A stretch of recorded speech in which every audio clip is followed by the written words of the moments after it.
எல்லாரும் உணர்ந்தாங்க, தமிழ்நாட்டில் இருக்கிற அனைத்து கட்சியும் உணர்ந்தாங்க. Mr. Vijay, Chief Minister of Tamil Nadu, when he met Mr. Amit Shah, his stand changed. From having two resolutions passed in Tamil Nadu, one with the all-party MPs meeting and one in the Assembly resolution, for no delimitation, he changed his stand to fair delimitation. So we like to ask Mr. Rahul Gandhi, who did you call traitor? Are you calling Mr. Vijay, Mr. Ettapar? Come on. So we like to know that. How can the Tamil Nadu Chief Minister keep changing his stance? Because, or did he get scared after the meet with Mr. Amit Shah? All right, well, we are calling this delimitation Vijay's vanishing line in the sand. But before we get into a debate on this recent meeting where Vijay, the Chief Minister of Tamil Nadu, appeared to be backing down or climbing down on the entire emotive issue of delimitation, I thought I'd explain to you why this is important, and it has been a demand so far of all political parties in Tamil Nadu. So essentially, delimitation using post-1971 population data could reduce Tamil Nadu's Lok Sabha seat share, because the state successfully controlled its population growth while others did not. So the argument being made is we did good work, we did what we were told, we brought down our population, but then why is our representation in parliament potentially going to come down? Now, the TVK-backed Tamil Nadu Assembly resolution demanded a permanent freeze of the Lok Sabha at 543 seats, so no constituency redrawing could occur at all. If there was a resolution, then why are they now backing down? Southern states feel that any redrawing exercise in terms of delimitation would still weaken their bargaining position against the union government over a period of time. Opposition parties argue that any dilution of the absolute seat freeze demand risks a real drop in the state's percentage share of political representation in parliament. So there is a push for a clear legislative assurance. That's the key point, precisely because no binding guarantee currently exists that a state's proportional representation won't fall after delimitation. That's their worry. Despite all of the promises, it's going to fall through. The broader call for federal equity reflects an underlying worry that southern states could be structurally disadvantaged compared to northern states with higher population growth. So that's what it's all about. Well, we've got a very special panel with us. Harish Mohammad Ibrahim, he supports the DMK. He's with us. S. Muralidharan, the political analyst, pro-TVK, with us as well. Vinod Silvam, the state secretary of the BJP in Tamil Nadu, and Sumant Raman, the political analyst, with us as well. Mr. Muralidharan, let me come to you first. Why has the TVK appeared to climb down on what all parties in Tamil Nadu agreed on, that delimitation is something that just doesn't work? Not at all, Vishnu. I think they had a meeting. He had called for an all-party meeting, and DMK did not attend. So rest of them attended. I think most of the Congress members were there, and TVK party men were there, and BCK, all these people were there. And probably he got that right clarity, because we still don't have a piece of paper or a document which clearly says, this is how it's going to be done. So the request was that, that Tamil Nadu being a extremely, prospering state, and it's number 2 state in India, number 1, number 2 in most of the indexes. So we're very keen that, you should not get penalized for performance. No, but why are you using the word penalized? Because that is where it's a slippery slope. What So Mr. Vijay has said, that he has made the point that Tamil Nadu should not be penalized. There should be no change in the status of Tamil Nadu. But the demand of parties in Tamil Nadu across the board has been no delimitation, 543 seats in parliament, and that proportionate representation as it exists now must continue to exist. Whereas what he is now saying is reportedly a climb down from that. He's no longer saying the same things.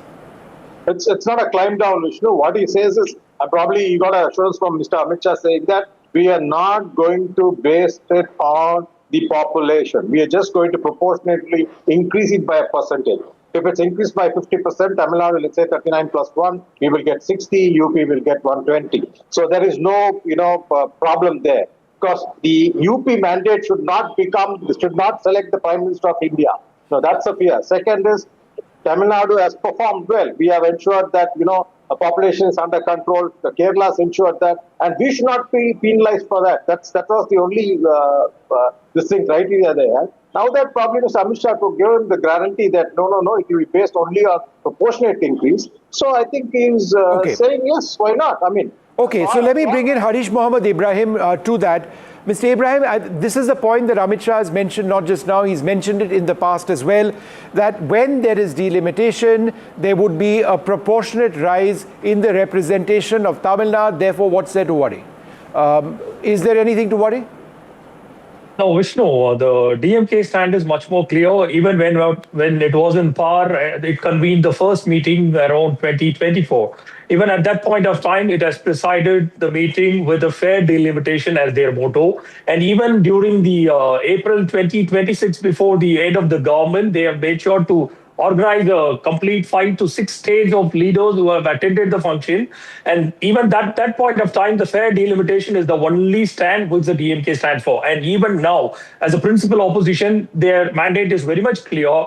First, the Women's Empowerment Bill and the Delimitation Bill shouldn't be clubbed together, number one. Yes. Number two, and they are not against the delimitation exercise at all, because it is as much as necessary as the growing population is concerned for the administrative reasons and so on and so forth. The delimitation exercise can be done, but it is only under the proportionate 7.18%, which was freezed at the 1971 census at about 543 as a principal number. So we don't go ahead and form a committee to go ahead and oppose the entire delimitation exercise should be as false. But though, on the other hand, contrarily, we want to make sure to look after the TVK. At about 2026, when the first convened meeting, they said the delimitation exercise shouldn't be a problem at all, and it is not a problem at all for entire India, and particularly for Tamil Nadu. That is the first stand. And when they come to power, they made sure to put a proposal in the assembly, getting an unanimous decision, including all the opposition, stating that there shouldn't be any kind of delimitation exercise at all. And when they met Mr. Amit Shah day before yesterday, they made sure to go ahead and do a somersault, because they don't have the spine to go ahead and oppose the BJP, even though they are claiming that the BJP is their functional ideological enemy. That is the only fair point. Okay, hold on a second. Let's bring in the State Secretary of the BJP in Tamil Nadu, Mr. Selvam. Mr. Selvam, what is the assurance that the Home Minister has given Tamil Nadu, the Chief Minister Vijay now? Because the fault lines have been established for a very long period of time, and Mr. Shah's formula was in fact something which was discussed a long time back. Is there any new assurance which has been provided to ensure that Tamil Nadu's representation isn't diluted? I don't think there has been any somersault on the part of the BJP. From day one, when the delimitation exercise has to be taken up as being discussed, the BJP has maintained a very clear stand, considering the fact that Tamil Nadu is one of those rare states which did very well with regard to population control. So aiming to make sure the Honorable Prime Minister and the Home Minister have ensured that the new model proposed ensures a uniform 50% increase in seats across the nation. So let it be UP, let it be Gujarat, let it be Tamil Nadu or Kerala, it does not make a difference. Unfortunately, parties like the DMK in the past played politics with this and tried to restrict the representation of Tamil Nadu.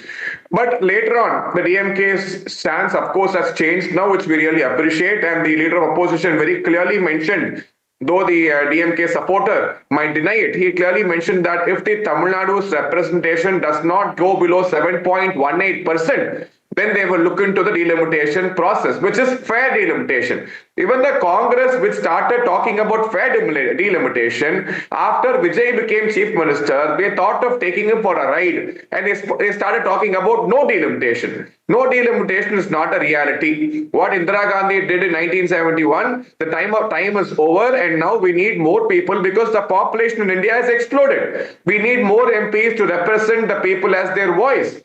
The Chief Minister Vijay might think. No, I think that's an important point. In fact, Sumant Raman, very briefly, since we are focusing on Tamil Nadu and Tamil politics, but the larger goal of delimitation is one that cannot be avoided. There's been a population explosion. There needs to be greater representation of people in parliament. That's what delimitation is ultimately about. And therefore, is it something that's going to happen willy-nilly, irrespective of what political parties in Tamil Nadu may feel?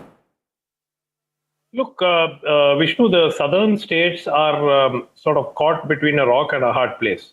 They would ideally like to retain the existing number. Having said that, they know very well that retaining the existing number is not an option. So they will have to choose between the less bad among the deals that they can get.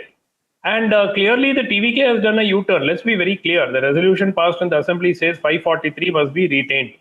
There is no mention at all of the 7.2% percentage proportionate and all that. So they've changed their mind. There's nothing wrong in changing their mind as long as you come out and say, yes, we've changed our mind. Instead of pretending. Yesterday, the Chief Minister's statement says one thing. The Electricity Minister says something else. Then they put out a press release in the night, which. So I don't know why they should. See, the DMK has also changed its stance. And the DMK also had the same 543 should not be changed line, which until the elections were held. And I remember being part of several debates where the DMK spokesperson said nothing doing, even though the percentage may remain the same, the absolute numbers gap would widen, and that would create an issue. So having said all that, now they've also changed their stance. Ironically, the TVK, which says that its principal enemy is the DMK, and the DMK, which now looks at the TVK as its principal political opponent, are both now on the same page, and they have moved closer to the BJP position. And this whole bunkum about not knowing that it is proportionate, Mr. Amit Shah mentioned very clearly that a 50% increase is what was on the cards. Then they said, get it to be in writing. Now, it's still not come in writing, right? The bill has not been formally introduced yet in writing for them to know it's 50%. So what changed now? Nothing changed. So if they say that they had no guarantee of 50% earlier and that is why they opposed it, they still don't have a guarantee. Now they're saying they're okay with it. So this is all doublespeak. In any case, I think that both the DMK and the TVK want to move closer to the BJP or the NDA. And that is what this is a reflection of. No, I think that's interesting. That was my next question to Mr. Muralidharan. Is that what this is all about? If there are two recent issues at the national level which all political parties in Tamil Nadu have been agreed upon, it's been delimitation, and secondly, it's been the entire issue of language. Why is it now that we see this sudden change after a resolution was passed by the TVK? Why are you now attempting to do this? Is this to get closer to the BJP? Two parts of the answer. One is, yes, see, Vijay has very categorically said that he will have a cordial relationship with Centre. Whenever it's an issue of Tamil Nadu's rights, he will fight for it, and he will not blame like what the DMK did last 5 years. Each and every failure of theirs, they reasoned out saying that BJP will come in, keep supporting us. So that stand he's not going to take. He is going to fight for Tamil Nadu's rights. Same time, he's going to have a cordial relationship. Now, if at all you all say that he's trying to cozy up to the BJP, I think that's a brilliant political move.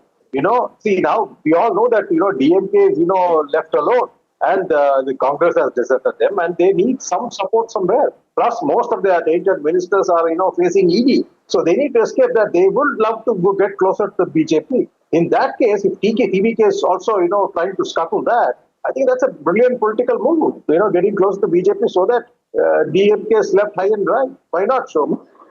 All right. Sorry. Okay. Is that a brilliant political move, Mr. Abraham?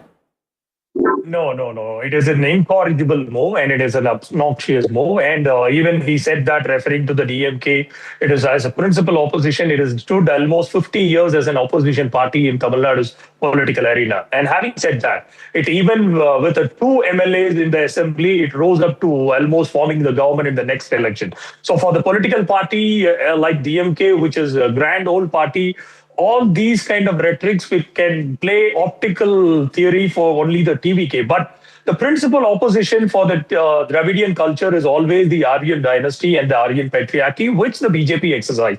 And Dravidian culture, and particularly, even if the DMK government have done all its governance alone, then it would have been sustained for even the second term. But what it did was, it made sure to put across a word, coin a term called Dravidian model, which made sure that BJP to go wild against it. So that is the only reason the TVK, which is getting back those support of the BJP, is in power as of now. So we are not making sure to put across that this will be forming the next obnoxious government.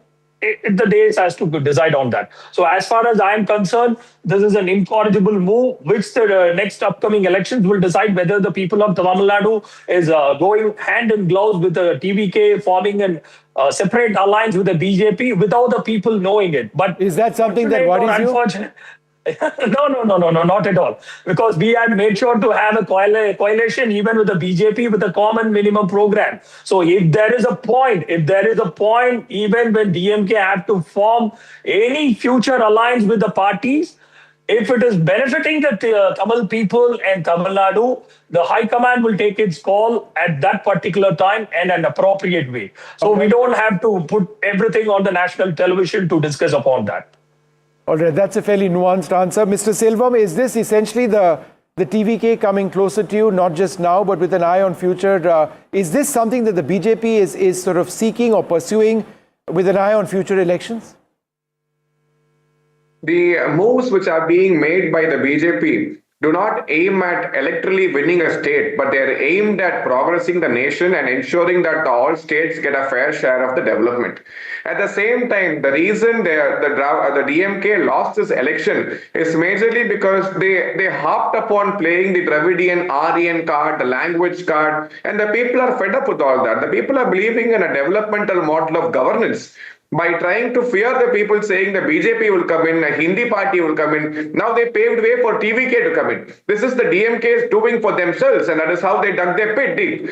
So opposing the BJP blindly will not help any state government progress the state or bring about development just by saying no to all projects. Today, Uttar Pradesh has 11 expressways, Maharashtra has 7 expressways, Gujarat has 7 expressways, whereas Tamil Nadu has 0 expressways. Even after 12 years of BJP in power, is because of the state governments not cooperating enough with the center to make sure that the progress of the states comes here.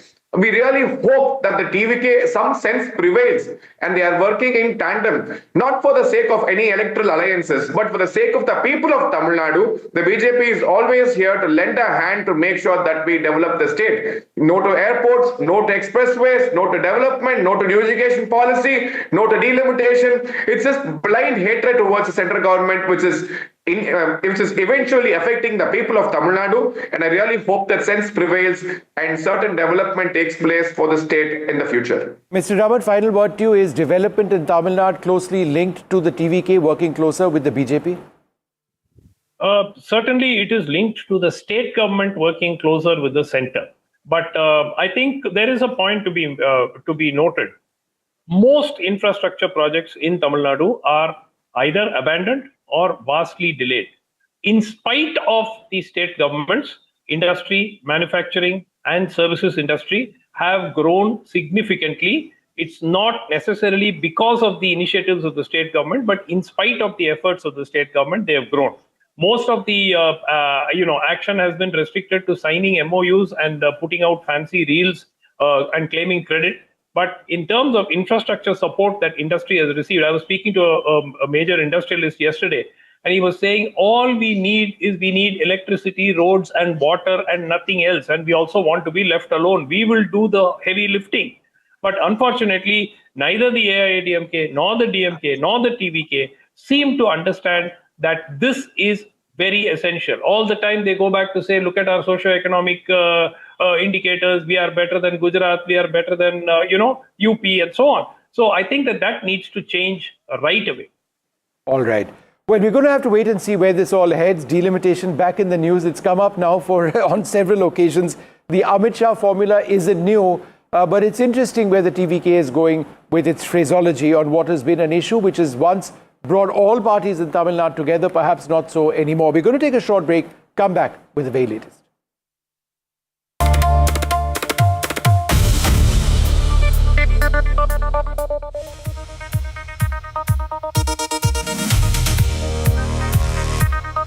A showdown over pellet use at the students' protest on the 20th of July. Rahul Gandhi sits on dharna at the Parliament Street office of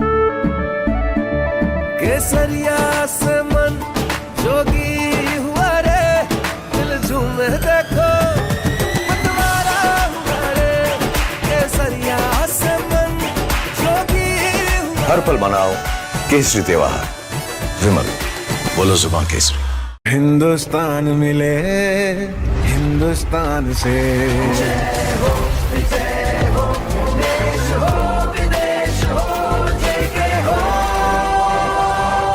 देश का tyre, JK tyre.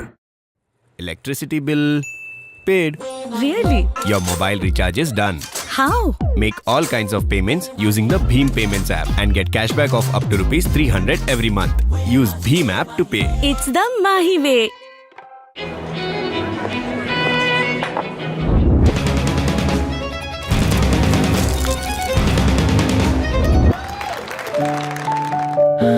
No matter what your day throws at you, stay in the spa state of mind with the coolest spa at home. जानते हैं मैं elite matrimony क्यों recommend करता हूं? 17 years of experience, largest database of elite profiles और 100% confidentiality. Elite Matrimony, India's most successful matchmaking service for the elite. थोड़े में ज्यादा स्वाद, यही तो है इसकी खास बात। वाओ मामा, क्या स्वाद है? अरे मेरे राजा, सबका राजा आरती और मसाला, सबके हिस्से, सबके हिस्से, धूप का टुकड़ा, धूप का टुकड़ा, हमसे खेल गया, देश का मुखड़ा। रिन्यू बदल रहा है इंडिया की क्लीन एनर्जी की कहानी और इसके साथ है सूरज, हवा और पानी। रिन्यू क्लीन एनर्जी हमसे है। A new Nepal, new possibilities, a new opportunity for regional cooperation. NDTV World brings together the voices defining the next chapter of India-Nepal relations. Nepal's Foreign Minister, Shishir Khanna, Finance Minister, Dr. Swarnim Wagle, Dr. Sashi Tharoor, actor Manisha Koirala, and Dr. Ram Madhav. Diplomacy, commerce, security, infrastructure, tourism, soft power. NDTV Anviksha, ideas across borders. The Nepal Dialogue, 27th August, Kathmandu, Nepal.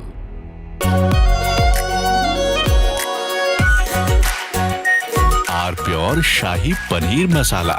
Delicious, healthy, every day. I'm in Ahmedabad's Gift City today. This is Prime Minister Narendra Modi's dream of building an international financial center. Now I think we're reaching a point where the international financial operators are the ones chasing Gift City. There were just about 100 registrations. Today it's close to 1,250. Always be that tension between your aspiration for Gift City and the reality of Gujarat being a dry state. Within the regulatory framework, everything what would be available outside the state is available. I've been seeing that Edelweiss has been doing a lot of work in and around the Gift City. I think it's like making an investment in the MF business of 20 years ago. Okay. And hopefully 20 years later, we can say Gift is what mutual fund is today. How has customer adoption been and how are these products which you're operating out of Gift faring versus what you do outside? We want this to be a destination for NRIs coming into India via multi-manager. We are also enabling something else, Indians investing abroad. मीठा या नमकीन, चाहे जैसे खाओ, 100% सूजी से बनी are pure vermicelli, स्वादिष्ट, सेहतमंद, हर रोज। ऑक्टोरोमा मैनुअल वाइंडिंग, 4 लोगों के पास है ये। कुछ इससे भी अनोखा। कमला पसंद, सिर्फ एक अनोखा स्वाद। कमला पसंद पान मसाला। I'm in Ahmedabad's gift city today. This is Prime Minister Narendra Modi's dream of building an international financial center. Now I think we're reaching a point where the international financial operators are the ones chasing gift city. Began, there were just about 100 registrations. Today it's close to 1,250.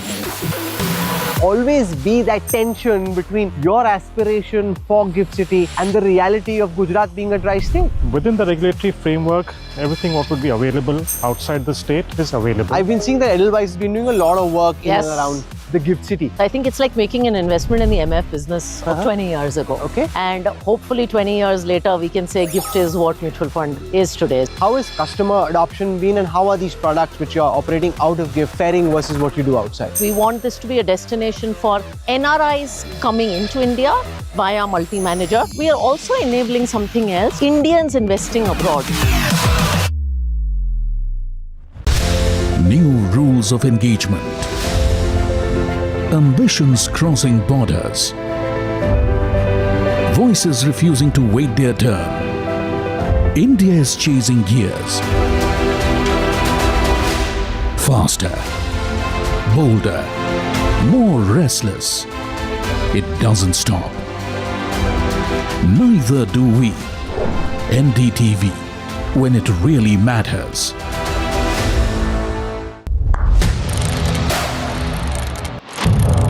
What seems settled for me is unfinished business. So I rewind, I pause, I reflect, I dig until what's buried stands up to be counted. Breaking ground, not just headlines, the meaning behind them. This is Breaking Ground with me, Vedika Sood.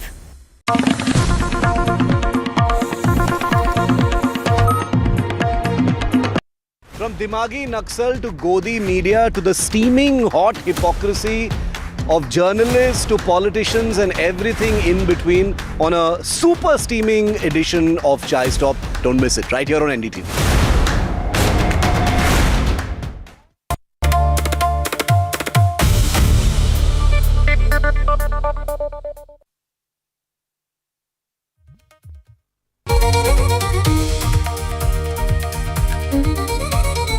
What if the failure to manage your garbage could literally cut off your electricity and water? The Supreme Court has now sent out a strong message to bulk waste generators to comply with the solid waste management rules or face temporary disconnection of essential utilities. This is not just about garbage collection anymore. India's cities are struggling with overflowing garbage, poor segregation, clogged drains, polluted water bodies, and eventually that is what finds its way into rivers. The Supreme Court is now demanding segregation at source, proper storage and handover of waste, online compliance, inspections, and accountability. That is something that is so very, very clear. But let's just explain this to you. Cleaning up our filthy cities, the Supreme Court's shock therapy. And I've got many more details on this for you. Now, the Supreme Court has ruled that managing solid waste is a fundamental civic duty under Article 21. It's not just an administrative task. That's the key point over here. Managing waste cannot be the sole burden of sanitary workers, where 1.4 billion citizens generate garbage daily. Non-compliant bulk waste generators face stern penalties, including the disconnection of essential water and electricity services.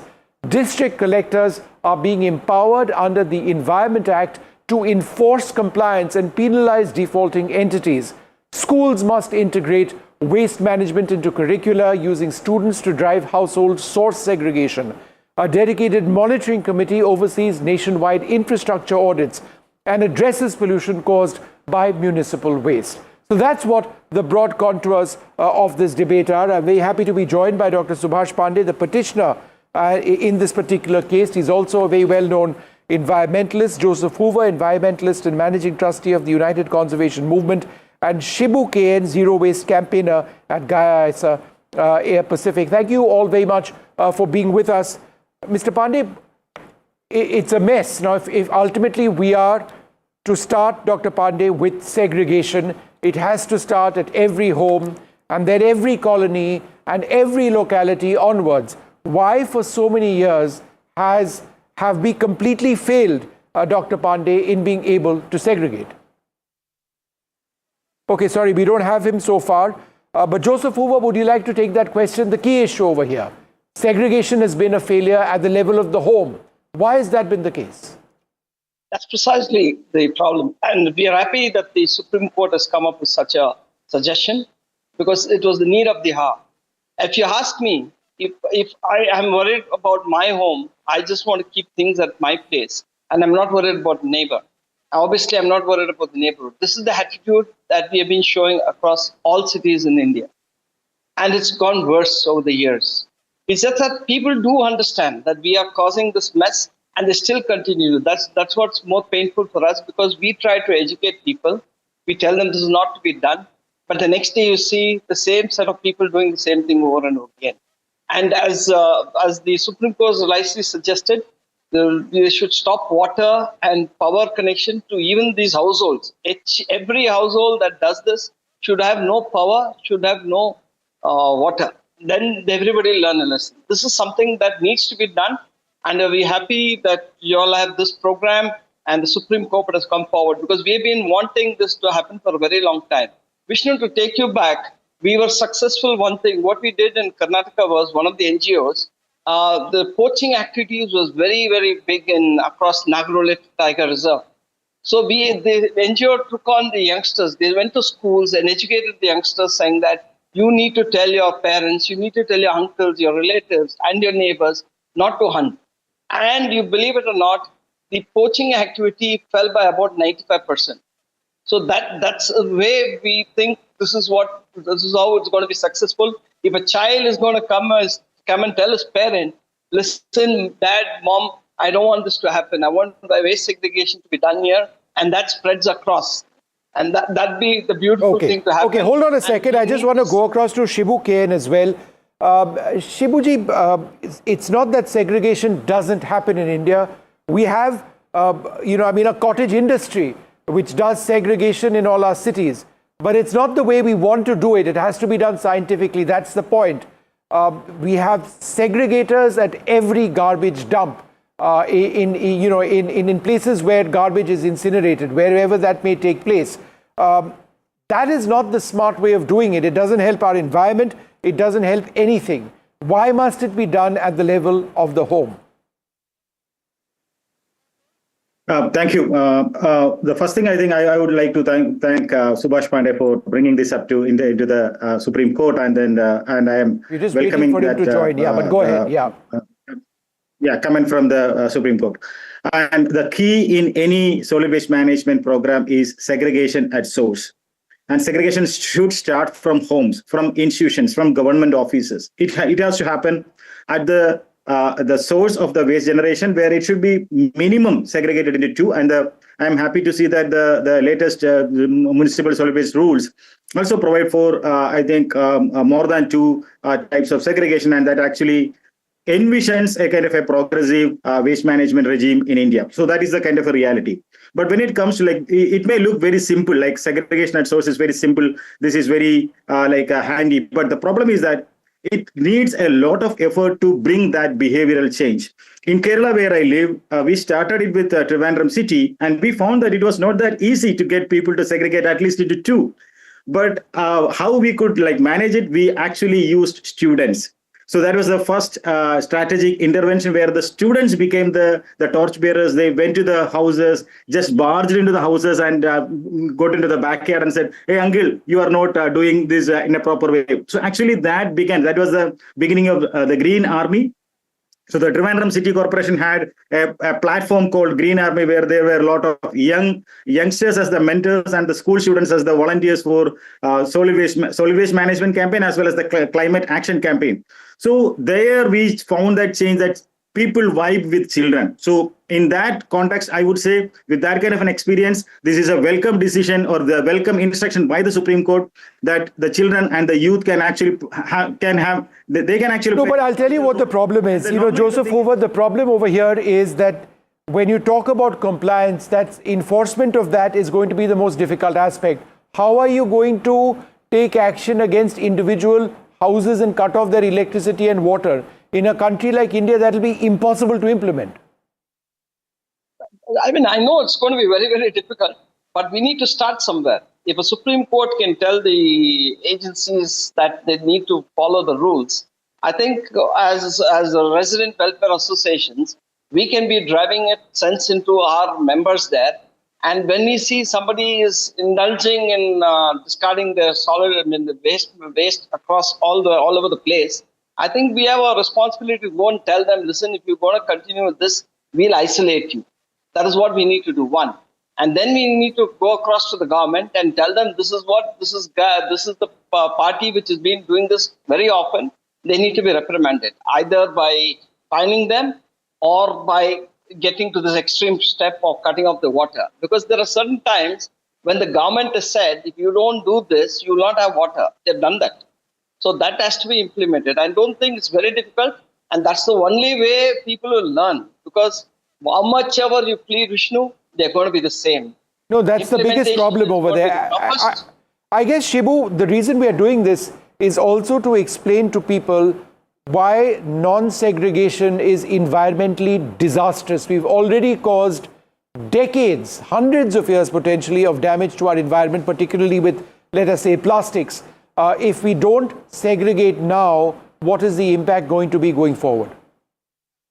Yeah, I would say like in Kerala, we have trained our people to do segregate at home and even wash and clean the plastics and give it to the waste collectors. So we have created that system not through imposing heavy fines, not through cutting their electricity or water. So I'm not agreeing with that idea of cutting electricity or water because it is not just problem of the citizen. It is the problem of the system or the governance structure and the system in place. So the thing is that you have to empower the community, empower the people for that behavioral change. And this need a kind of a just transition. It is all about environmental justice, where the people who are working in the waste sector need to be recognized, and there should be a kind of a consensus among the community and the people engaged in the waste management. Then they will understand the need for segregating. That is what we have done in Kerala. So we showed that this is the people who are taking your waste, and this is the scenario, and you need to you have to you have to be considerate to them. So that is the way. So that need continuous campaign and education and awareness program, as well as the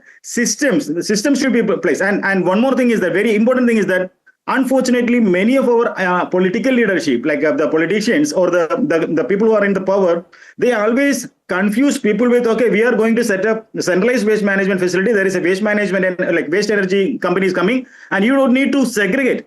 So when we start a campaign with segregation, source segregation campaign, after 3 years, suddenly you hear that a waste to energy project is in the process. So you don't need to worry about it. You can just mix it. And people actually go for that convenience. And this is something always like bringing back. So actually in many places I have seen in India, people started complaining, like they are complaining to the source segregation or the source level management. By the time the government comes with a private entity saying that, okay, you just mix the waste and give it to the contractor.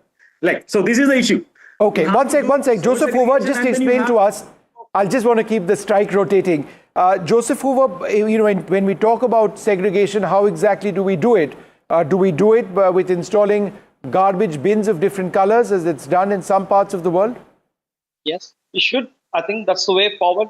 If people can't wait on the garbage collector to be coming home at the particular time, because it's very erratic. They come at a time whenever they can. So the person who's going to work just dumps it across on the road and then leaves. So if you have these kind of bins across the city in particular areas, we could have one for plastic, one for bottles, one for paper. That is what done across UK and other cities. I think that's one way of resolving this issue, because as Shibu was saying, we have had this kind of a conflict in Bangalore as well. At one time they said, we need to segregate. Then they said, okay, you don't need to. And then the same guy who comes to collect the garbage says, okay, I'm taking wet and dry. So all these confusions happen. So this needs to be put in right perspective, and only then I think people will follow that. But as you rightly said, we need these bins across certain places in the cities. So people who are going to work do not have the time to wait on the garbage collector. They can at least go there with the proper segregation. They can put the bottles there. They can put their plastic waste there. And then that can be collected. Because, see, sometimes it is extremely challenging to execute that. But we need to try. When it's been successful in Europe, we need why to not try. us? Shibu disagrees. Shibu, go ahead. I think waste bins do not solve the waste issue, because we have seen that in many places, wherever you have bins in the public place, have become the kind of a point for waste dumping. But what we have found that very practical is that manned material recovery facilities, decentralized material recovery facilities operated by the local self-government with a man on time, which starts at as early morning as 5 o'clock in the morning, and it works till 11 o'clock in the night. That will actually solve people. Like, the thing is that there is a collection system at your doorstep where you can give it to the waste. And if you're not there, you can just bring it to the nearest material recovery facility that is very close to you, because this is happening in every ward and every corner of the city. So that is what we have practiced, and that worked well. And where people also actually, we found that people actually behaving very responsibly, and people are actually even willing to take their segregated waste to that place. So that ensures segregation at source, and it also ensures maximum recovery, and it also helps the local environment. Waste management is not just about sanitation. It is a climate action. That message has to go to the public, because whatever you do compost at home, you are actually contributing to the climate action. You do segregate plastic waste and giving it to the recycler, you are actually saving on energy. This again climate action. So you have to elevate the whole system. Like, nobody want to attach with waste, and nobody want to work like a scene to connect it with waste. Okay. But people are happy to be part of a positive solution which have a larger implication on public health, public expenditure, climate. Okay, so I just had one last question for Joseph Hoover. What happens after segregation takes place? Because incineration or removal of waste is as big a problem. It's not just collecting waste properly, it's also about getting rid of it. Isn't that at the heart of the problem? Certainly air pollution, pollution in our rivers, in our soil. How does one avoid that? This is the challenge that Bangalore's faced with. Whenever the segregation is done and taken to those areas where they need to, incarcerate that, there's always this pollution issue comes up. And then when you have these dump yards, people on the local areas, they come across and say, this is creating a nuisance for us. Yep. So government has not come into the solution. It's always, half-hearted. Okay, we're doing this, we're trying that. That's not the way forward. And now, when we talk about how our soil has been impacted, how our water has been impacted, there's a study where the doctors have come across, even in the breast milk, they're finding plastic. So everybody knows that even in our bloodstream, we have plastic in our system. So this is time that everybody, not just the government, not just the institutions, as Shibu has been trying in Kerala, we have also tried in Bangalore. But unless everybody puts their heart and soul and mind into that, it's going to be a humongous challenge. No, it is. It has to be a nationwide effort unless for any of this to work. Look, we've had a Supreme Court order, which is very welcome. We're running short on time. I'm glad I've been able to discuss this. I'd like to thank both of you very much for being with us. It's time now for us to take this short break.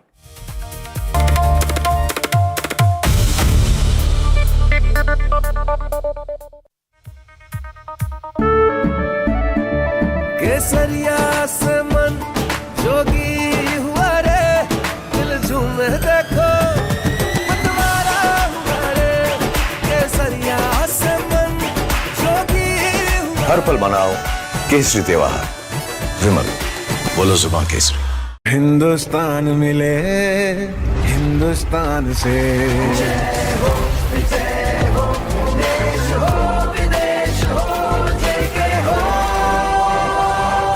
देश का tyre JK tyre Electricity bill paid. Really? Your mobile recharge is done. How? Make all kinds of payments using the Bheem Payments app and get cashback of up to rupees 300 every month. Use Bheem app to pay. It's the Mahi way.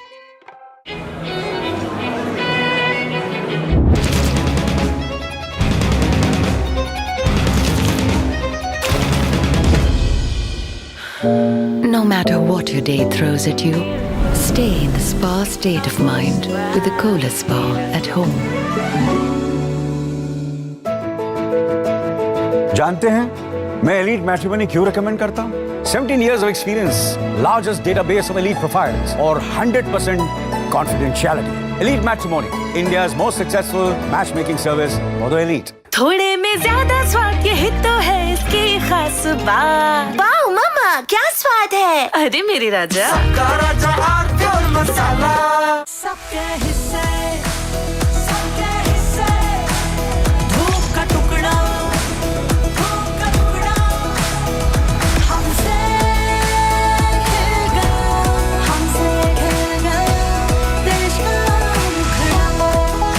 बदल रहा है India की clean energy की कहानी और इसके साथ हैं सूरज, हवा और पानी। रिन्यू क्लीन एनर्जी हमसे है। A new Nepal, new possibilities, a new opportunity for regional cooperation. NDTV World brings together the voices defining the next chapter of India-Nepal relations.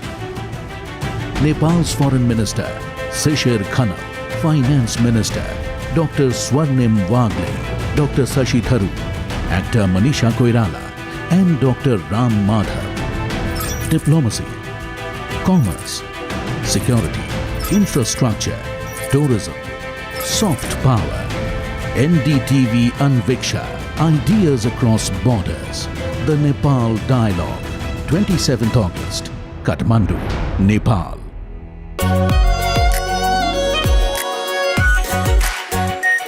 Our pure Shahi Paneer Masala. Delicious, healthy, every day. I'm in Ahmedabad's gift city today. This is Prime Minister Narendra Modi's dream of building an international financial center. Now I think we're reaching a point where the international financial operators are the ones chasing gift city. There were just about 100 registrations. Today it's close to 1,250. Always be that tension between your aspiration for Gift City and the reality of Gujarat being a dry state. Within the regulatory framework, everything what would be available outside the state is available. I've been seeing that Edelweiss has been doing a lot of work in and around the Gift City. I think it's like making an investment in the MF business of 20 years ago. Okay. And hopefully 20 years later, we can say Gift is what mutual fund is today. How has customer adoption been and how are these products which you're operating out of Gift faring versus what you do outside? We want this to be a destination for NRIs coming into India via multi-manager. We are also enabling something else, Indians investing abroad. The front lines of Kargil. The fury of Operation Sindhu. So many attacks. The chaos and cries of disaster zones. To fighter jet cockpits. And the world's most defining interviews. It's incredible. He has seen history break. Live. Unfiltered. 20,000 hours of live broadcasting. Welcome to Left, Right, Centre. Hard facts. War-struck country. Hard questions. In the Ukraine. 30 years of trust. In the Kargil area. North Ukraine. In France, in Italy. At Srinagar. Vishnu Shom for NDTV. Vishnu Shom. Only on NDTV. मीठा या नमकीन, चाहे जैसे खाओ, 100% सूजी से बनी are pure vermicelli, स्वादिष्ट, सेहतमंद, हर रोज। बड़े बड़े इम्तिहानों से गुजरता है, वक्त तराशता है जिसे, तो जाने क्या क्या ना करता है। जब तक खुशबू सबसे बेहतरीन न बन जाए, आराम के लिए नहीं ठहरता है। जब तक लाजवाब न बन जाए, उसे नहीं इत्मीनान है। तभी तो रिचमंड बनना नहीं आसान है। New rules of engagement. Ambitions crossing borders. Voices refusing to wait their turn. India is chasing gears. Faster, bolder, more restless. It doesn't stop. Neither do we. NDTV, when it really matters.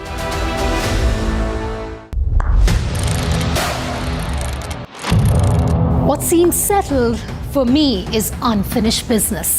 So I rewind, I pause, I reflect, I dig until what's buried stands up to be counted. Breaking ground, not just headlines, the meaning behind them. This is Breaking Ground with me, Vedika Sood. Launch control, 0 to 100. This isn't just about cars and bikes. This is about how you move. This car makes no sense, yet it makes every sense. What we are sitting inside is a Godi-powered air taxi. Your friend said, "Ye le le." We said, maybe not. Hi, my name is Siddharth Sharma. I'm your NDTV Automate.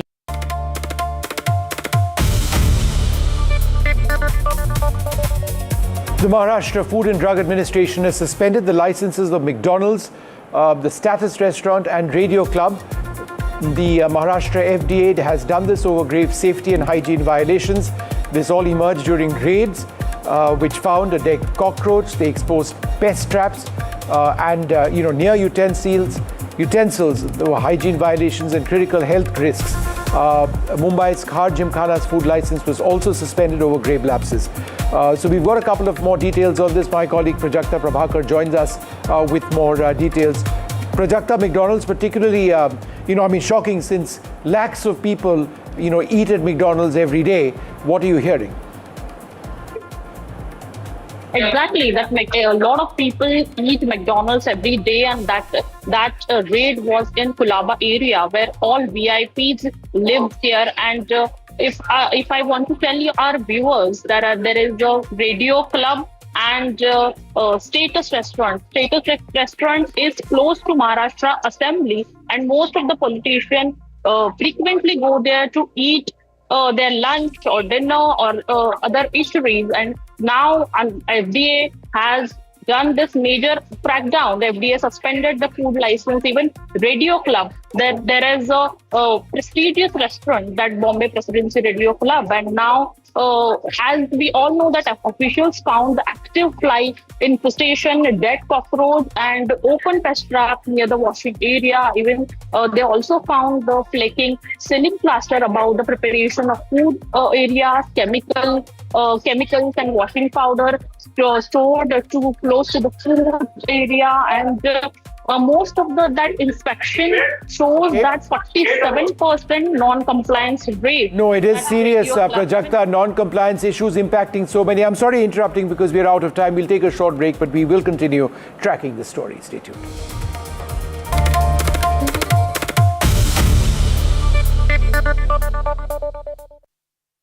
From Dimagi Naxal to Godi media to the steaming hot hypocrisy of journalists to politicians and everything in between on a super steaming edition of ChaiStop. Don't miss it, right here on NDTV.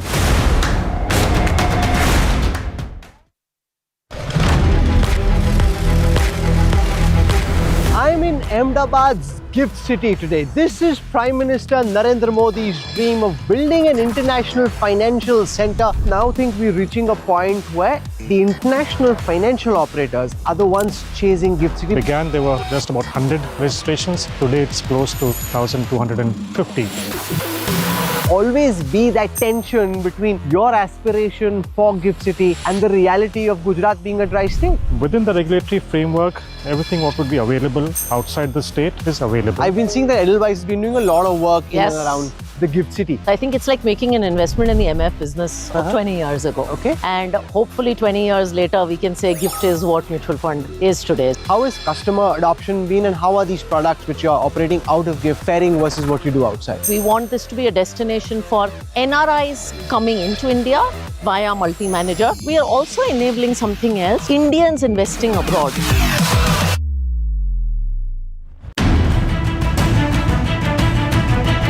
A new Nepal, new possibilities, a new opportunity for regional cooperation. NDTV World brings together the voices defining the next chapter of India-Nepal relations. Nepal's Foreign Minister, Shishir Khanal, Finance Minister, Dr. Swarnim Wagle, Dr. Sashi Tharoor, actor Manisha Koirala, and Dr. Ram Madhav. Diplomacy, commerce, security, infrastructure, tourism, soft power, NDTV Anviksha, ideas across borders. The Nepal Dialogue, 27th August, Kathmandu, Nepal. New rules of engagement. Ambitions crossing borders. Voices refusing to wait their turn. India is chasing gears. Faster, bolder, more restless. It doesn't stop. Neither do we. NDTV, when it really matters. The front lines of Kargil. The fury of Operation Sindoor. So many attacks. The chaos and cries of disaster zones. To fighter jet cockpits. And the world's most defining interviews. It's incredible. He has seen history break. Live, unfiltered. 20,000 hours of live broadcasting. Welcome to Left, Right and Centre. Hard facts. War-struck country. Hard questions.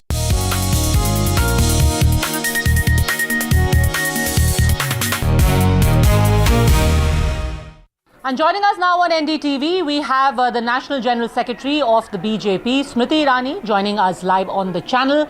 First of all, congratulations on the new appointment, and you already have quite a challenge on your hands because Rahul Gandhi, the leader of opposition, seems to be taking the fight to the BJP's door, sitting outside the DCP office in Delhi on dharna. His charge is very clear: at your party, at your government, you're anti-student, and a student who was injured thanks to pellet gun use on the 20th of July. Even his FIR is not being registered, Ms. Irani. Why? I think that how seriously does Rahul Gandhi take this issue can be evidently seen on the internet currently, where there are many citizens who have brought to fore videos where Rahul Gandhi is tossing toffees at people at that very police station, laughing and possibly gesticulating in fun in front of the police station on an issue as serious as you have just elaborated on. The Bharatiya Janata Party has, through a press conference, put up its official position on the issue. We know that the Supreme Court has also spoken on the said issue. But is Rahul Gandhi utilizing an issue against the paramilitary services of this country for his political gain? That is more than evident today. Should we as citizens be shocked that Rahul Gandhi mounts an attack on the paramilitary services of our country? We should not. This is the same individual who in Parliament questioned the valor of the Indian Armed Forces. This is the same individual who has gone ahead and in the national capital supported those who called for Bharat ke Tukde. This is the same individual who knows that a probe is underway, yet to position himself politically, he has taken a particular place today outside the police station. How serious is he about such issues can be evidenced by the fact that he's busy throwing toffees at people, he's busy laughing, he is busy gesticulating to people. That shot is available, Padmaja, on the internet today. But he's saying that I am not against the Rapid Action Force. The fact remains that on the 20th of July, the RAF fired at least 5 rounds at the protesters. 3 of them at least have hit people in the crowd, and which is why one of them, Sahil Locha... You take his statement to be a manifestation of the truth. In a circumstance where investigations are underway, in a circumstance where investigating agencies include personnel from the paramilitary force, do not come to a conclusion only because Rahul Gandhi has made a statement. I would want you to be mindful of this position, Padmaja, only because people of the country are watching your channel as we speak. Let the citizens of this country recognize that the paramilitary forces in our country are deployed for the protection of our citizens. Let there not be any attempt to taint their service, to taint their procedures. Let the investigation proceed transparently. Once it is evidenced, let the then evidence speak for itself. Let us not presume that what Rahul Gandhi says about a particular incident is true because what he is taking a position on is all that politically benefits him. But before that, he is saying that the very minimum requirement is that an FIR be registered. Sahil Locha visibly has injuries on his face. He has injury in his eye. And all that he is asking, this, not Rahul Gandhi, but Sahil Locha says, 2 occasions I went to the police and I wasn't given 2 things. One is an acknowledgement of my FIR and second, the IO number. That's all he is asking for. And in desperation, he's gone to Rahul Gandhi, who now says, I am going to be the voice of the students, including Sahil. I will repeat myself. Investigations are underway. Paramilitary services have not spoken on it. Neither has Delhi police come out with an official statement. Let us not presume the mind of our forces. Let us not presume an investigation which has not been completed yet. Let us not presume and besmirch the uniformed personnel of our country. That Rahul Gandhi has positioned himself at a police station or outside it for political gains is known to everybody. But citizens of this country believe not only in the Supreme Court, but also in the investigating capacities of the paramilitary services and the police force of our country. Let us not presumably besmirch the name of those men and women in uniform services who are serving the larger interests of the country. Because, giving the example of what happened in Delhi, what happened in Siwan in Bihar, where now even the government has accepted, the government of Bihar, in an affidavit before the Supreme Court, that yes, there was Hawaii firing done with an AK-47 by a policeman over there. The Congress's charge is very simple, that this government is anti-youth, anti-students. Is that not going to be a big challenge with these two very stark examples being given? If the government had anything to hide, we would not take a transparent position in front of the Honorable Supreme Court. I reiterate, allow investigations to be completed. The paramilitary and the police personnel who are deployed to ensure that citizens at large are protected. What transpired on the ground while citizens were being instigated to create unrest can only come to fore once investigations are completed. The government has nothing to hide. All the government seeks is support for investigating agencies, especially the paramilitary services. It suits the agenda of Rahul Gandhi to besmirch paramilitary services. It suits the agenda of Rahul Gandhi to besmirch calls for action against the Indian Army and insult the Indian Army. However, as concerned and diligent citizens, it is incumbent upon us to ensure that fair, transparent investigation transpires, and then on the basis of conclusive evidence, we speak. Please understand, the morale of such services is delivered a huge blow when somebody in the statutory position that Mr. Gandhi is in shows enormous disrespect or casts aspersions on the very character of their service. Is Gen Z still a bit of a problem for the government? Because there are multiple fronts which have been opened up against you. We just those who serve in the paramilitary forces are also Gen Z.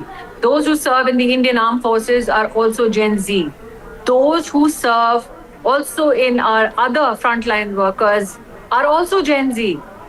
It is ironical that a human being who is currently in a statutory position 3 years away from senior citizenship claims to be youth. Because I was talking about the two fronts. One is, of course, what happened on the 20th of July, and then you've got the CJP, which is parallelly running an entire campaign of School Theek Karo. Today, I do not see any institution, individual going to Jharkhand. But Rahul Gandhi wrote a letter to Hemant Soren, and after that he's taking credit. Did not gesticulate, position himself outside the house of the CM of Jharkhand. Did not take away support from the government of Jharkhand. If he is so concerned about the citizens of Jharkhand, students of Jharkhand, why does he still support such a government? Take your support away. Because they agreed to the demands, and today the Congress is saying because of Rahul Gandhi's letter. And what are the students saying? And which demand of students has Narendra Modi not adhered to? So that is why I'm saying that Rahul Gandhi is taking a politically convenient position for himself, but does the evidence speak to it? Now, you've got the CJP parallelly, which is also carrying out the School Theek Karo campaign, and they say wherever they go, for example, in Rajasthan, they were attacked by BJP. Has anybody gone to Jharkhand? Has anybody gone to Karnataka from this cohort? Their team has gone to Jharkhand. Have they gone to any schools? And as the former Education and former Women and Child Development Minister, do you know that you cannot abuse in the presence of young children by law? Has such incidents transpired? Have you seen them go to any school in a Congress ruled state? Have you seen them appreciate teachers who were there at school when they went? No. So that is why I say that the team B of the opposition is free to do whatever they want. The government is incumbent upon us to ensure that they follow due process of law, procedures, and transparently support investigations that will bring the truth to the fore. Is the government in support of a transparent investigation? Indeed, the government has opined so even in the Honorable Supreme Court. Now, 22nd, Rahul Gandhi is going to go for the latest edition, and this time he's focusing on women because he says that that is the second I'm level. sure that you will find enough evidence on the internet today as to how calls are being made and money is being offered so that they can assimilate and listen to Mr. Gandhi. I'm sure if NDTV investigates a little, you will find that evidence as well online. So you're saying the crowds that were there at Surat in Uttarakhand, they were not organic? I'm just telling you what I have seen. You may want to check and investigate. I'm not casting aspersions. I'm telling you what I have seen, heard, read. You may want to investigate. Yes, there has... It is the freedom and the right of every principal opposition leader, or for that matter, any political organization, to create any kind of an event for themselves. The issue is, if you ask me to take a measure of Mr. Gandhi and how dedicated he is to Indian education, I was formulating the national education policy. In my term as the Minister Education, I never had Mr. Gandhi approach me, sit down and contribute to the national education policy. I can evidence this. I was the MP from Amethi. Before me, Rahul Gandhi served in the same constituency. Children were reading, writing on the floor. My government was the first one that created desks and chairs for those children. I was the MP of Amethi, where Mr. Gandhi, through a trust, usurped public land in the name of building a medical college, did not build it, created a guest house for himself. That guest house in Amethi still stands. And the medical college then went on to be constructed by Narendra Modi. So if there is ever a conversation on education that needs to be had between Mr. Gandhi and somebody from the BJP, I can evidence the work done by the BJP in the same constituency where India received 2 of its Prime Minister and the UPA chairperson, and the Indian National Congress had a past president from. And children were studying on the floor. As the former education minister, never did Mr. Gandhi approach me to sit and say, I would like to contribute to policy. There was a letter written to every former minister, including Mr. Sibal, including Mr. Pallam Raj. So I had personally done the outreach. Everybody that you spoke of till now, Padmaja, has not given a single constructive feedback as to how to better systems. The Prime Minister created the task force, which included those who fought an election against him in 2014. Why? Because he wanted to bring the best of minds to contribute to the system through technology.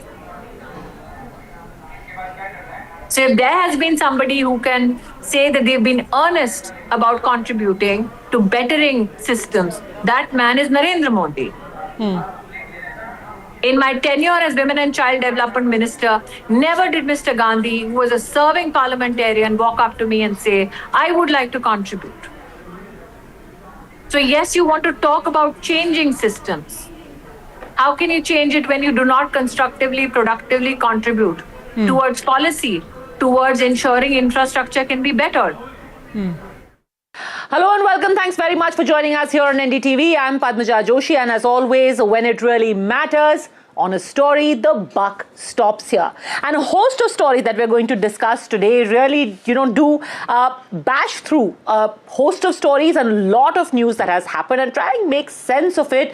Joining us today, we have Shehzad Poonawala, political analyst, Sameer Chaugankar, senior journalist, Anish Gawande, political analyst and spokesperson for NCP Sharad Pawar, and Pankaj Sharma, senior journalist, all here with us. Is it coming naturally, Shehzad Poonawala, political analyst? Yes, it is coming very naturally. You've always been an analyst, Shehzad. I should ask you, are you missing your political innings? Obviously, one misses the party they love, but sometimes the new job is also very interesting, and I've done this before I came into the party. See, the good thing is that you don't have to have any filters anymore, so you can be. Rahul Gandhi's and he had filters before. Apparently, that was the filter Shehzad Poonawala you got. No, let me tell you, and Samir ji will know because he's covered, and even Pankaj ji has covered as a journalist.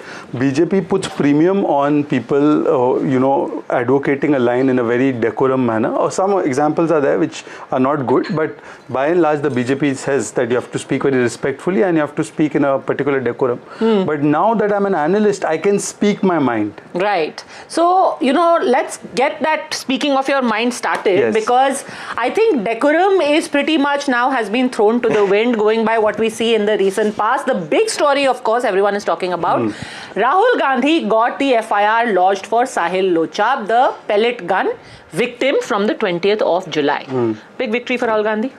Well, see, I think if Rahul Gandhi, for distracting from the other issue in which there was a Chakravyuh in which he was caught up, which is the Vande Mataram issue. And I think the BJP had doubled down on that, and they had really no answers to give. And therefore they planned that how is it that in this Pratispardha, this competition of attention, how do we lead from the Dipke CJP gang which is doing something, trying to orchestrate something in Rajasthan, then there is Kejriwal and company, then there is Akhilesh Yadav and company. So in this Pratispardha of competition, Rahul Gandhi tried to pull out what I think was a तुरुम का इक्का कि मैं अब जाकर धरना ही दे देता हूँ यहाँ पर. Look, but be that as it may, मेरा आ जाएगा. Be that as it may. No, one second. Let me just complete. If Rahul Gandhi was genuinely doing this for students, then I have two questions. One, Supreme Court पे भरोसा नहीं है क्या राहुल जी?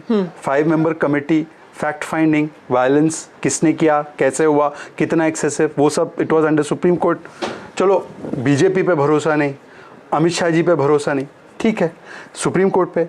दूसरी बात, झारखंड में 16 दिन फास्ट, तिरंगा यात्रा के दिन that Deep Mahato he was pulled up, Rahul ji silent, 600 FIRs on students there, Rahul ji silent.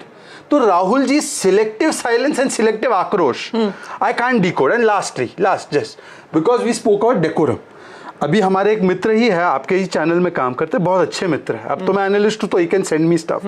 He sent me this picture, entitlement का किंग कौन? Rahul.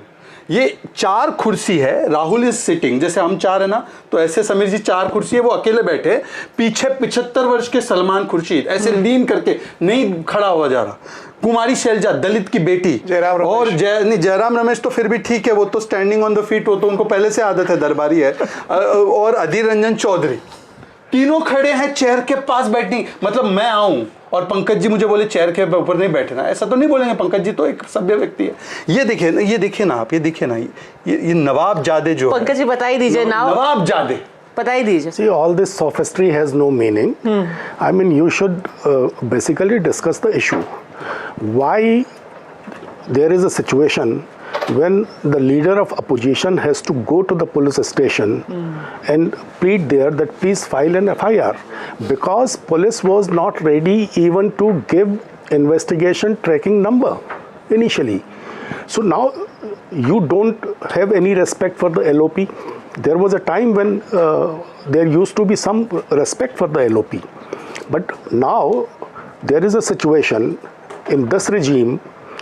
They want opposition free India. No opposition. So there is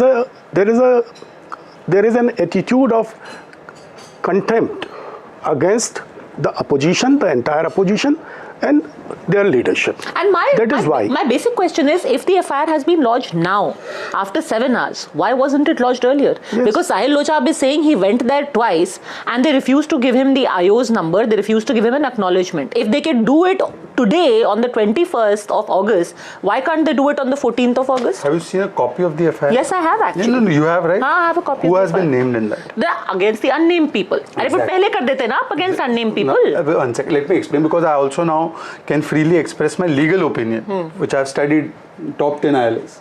So now the point is that when the Supreme Court decided that a fact-finding committee will establish whether pellet guns were used, because it's still in doubt. Delhi police has said categorically we don't have pellet guns, we didn't use them.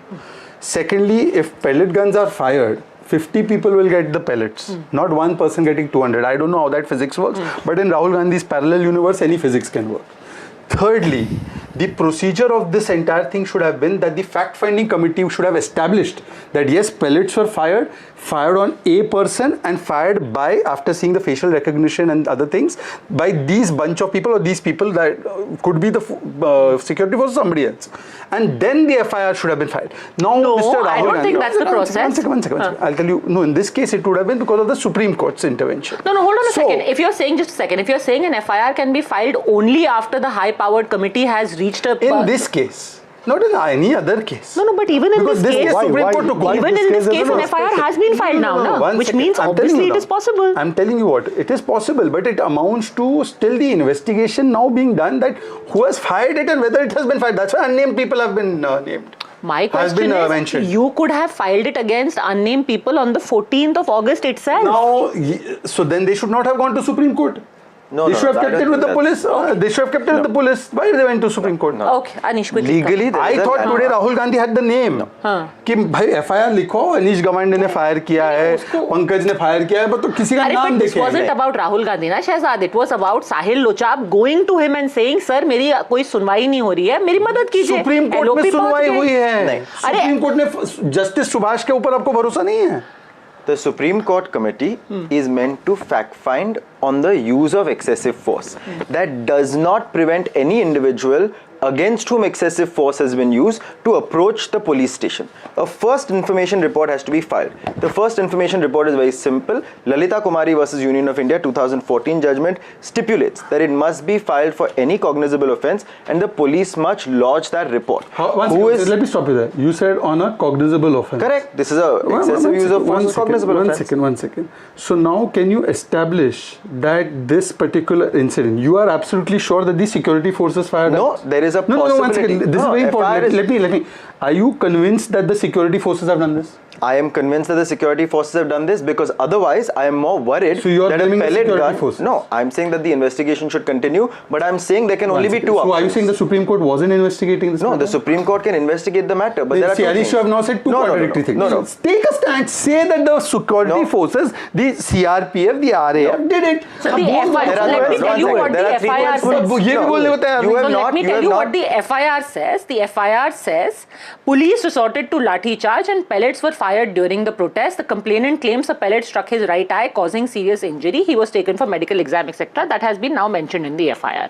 The FIR is saying that the police has... No. It is the version of the victim. Correct. Yeah, of course. The FIR will have my report only. But this is again, one second. See, I am only speaking as a lawyer. I'm not speaking... You are thinking I'm speaking as BJP. आप वो BJP का filter हटा दो ना आप NCP हो ना मैं बीजेपी हूँ अब आप भी प्रवक्ता से हट गए मैं भी हट गया आपको हटाया गया मैं हट गया सुन लीजिए मैंने देखा ना वो तो पहला फोटो लिया और फिर हटा दिया नहीं सुन लो now I am only saying this my dear friend Anish Gawande ji that either you tell me for a fact that Sahil is right that the security forces are fired at me. I am saying Sahil is somebody who is an Indian citizen. No, an Indian citizen has made a serious accusation. Three things must happen. Either the Home Minister must come and tell the country were pellet guns fired or not. Home Minister if pellet guns were not fired, then the police must clarify. And if police has clarified, we don't have pellet guns. No, 1 second. Delhi police first day. Padmaja, can we bring up? This was about Padmaja, I have a very simple question. Padmaja, do you have reports, the medical reports that all of us have seen that this indicates a pellet gun injury? And we have shown. Correct? Yes. Now, there can only be two possibilities. That either the police forces use these pellet guns, in which case it's a act that deserves to be condemned, or that somebody random had pellet guns in the national capital. He is only drawing you in because of one technicality. Say RAF, Rapid Action Force, which is a unit of the CRPF, where you are saying police, and he is hinging on that technicality. On Padmaja's show, and Padmaja is allowing this is a big news for me, that she is saying FIR should be done on either this inference, not on fact. What has he said? कि या तो ये हो सकता है या तो entirely separate the FIR. अगर मैं कहता हूँ कि आपने मुझे मारा है तो वो FIR हो जाता है. जाता है. इन्वेस्टिगेशन कैन फाइंड कि आइदर आपने मुझे मारा या मैंने आपको मारा है. वो इन्वेस्टिगेशन की बात है. The problem is the lack of ignorance of law. Look, all of that is water under the bridge because now the FIR has been filed. Now counter question is Jharkhand का FIR का withdraw. अरे छोड़ो ना वो debate अभी. झारखंड आप जाओ. झारखंड के स्टूडेंट को बोल दो इंडिया में नहीं है. अरे अभी आप एनालिस्ट रहो ना, आप एंकर भी बन गए. बस समीर जी, अब now we've got Sahil Locha who's come out and thanked Rahul Gandhi. My question is, politically, do you think this is a win for Rahul Gandhi? मुझे लगता है कि राहुल गांधी की एक रूप से जिद मानी जाएगी इस बात को. देखिए, घटना कब घटी थी? 20 जुलाई को हुई थी. आज 21 अगस्त हो चुकी है. एक महीना इस पूरे घटना को हो चुका था. और मुझे लगता है कि इसके दो पहलू है. क्या राहुल गांधी इसके पहले नहीं आ सकते थे? राहुल गांधी ने 1 महीने का समय क्यों लिया? राहुल गांधी ने पहले प्रेस ब्रीफिंग ली इसको लड़के को लेकर. उस समय राहुल गांधी जा सकते थे FIR दर्ज कराने. तो राहुल गांधी ने 1 मंथ FIR दर्ज कराने के लिए समय क्यों लिया? कांग्रेस या राहुल गांधी ये कह सकते कि भाई जो स्टूडेंट है जिसके ऊपर लगा है पैलेट गन, उसने कोशिश की होगी और पुलिस ने FIR दर्ज नहीं की होगी.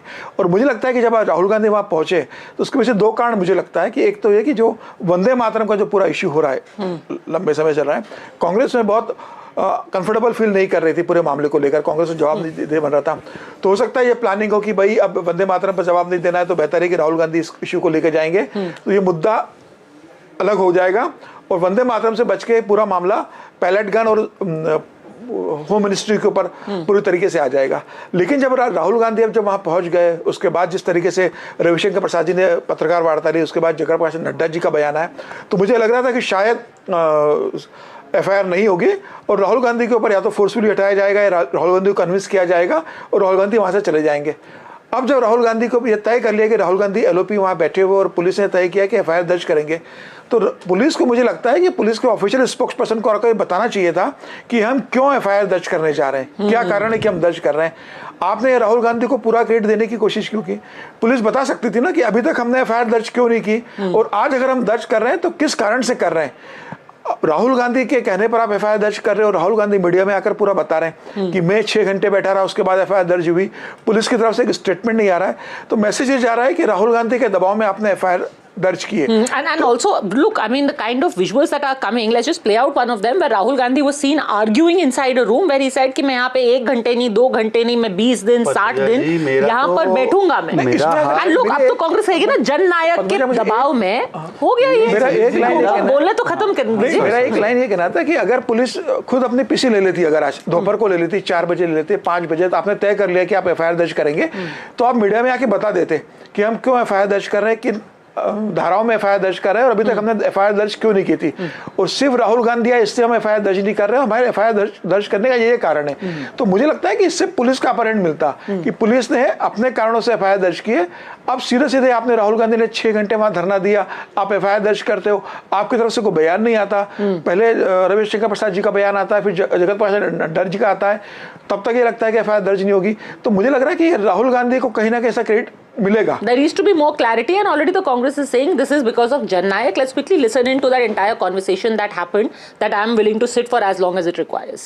20 दिन 30 दिन 50 दिन 6 महीना वहीं बैठूंगा. It's legal. He's requesting an FIR. Sir, already submitted. No. He is requesting an individual FIR for this pellet injury. Okay, भैया.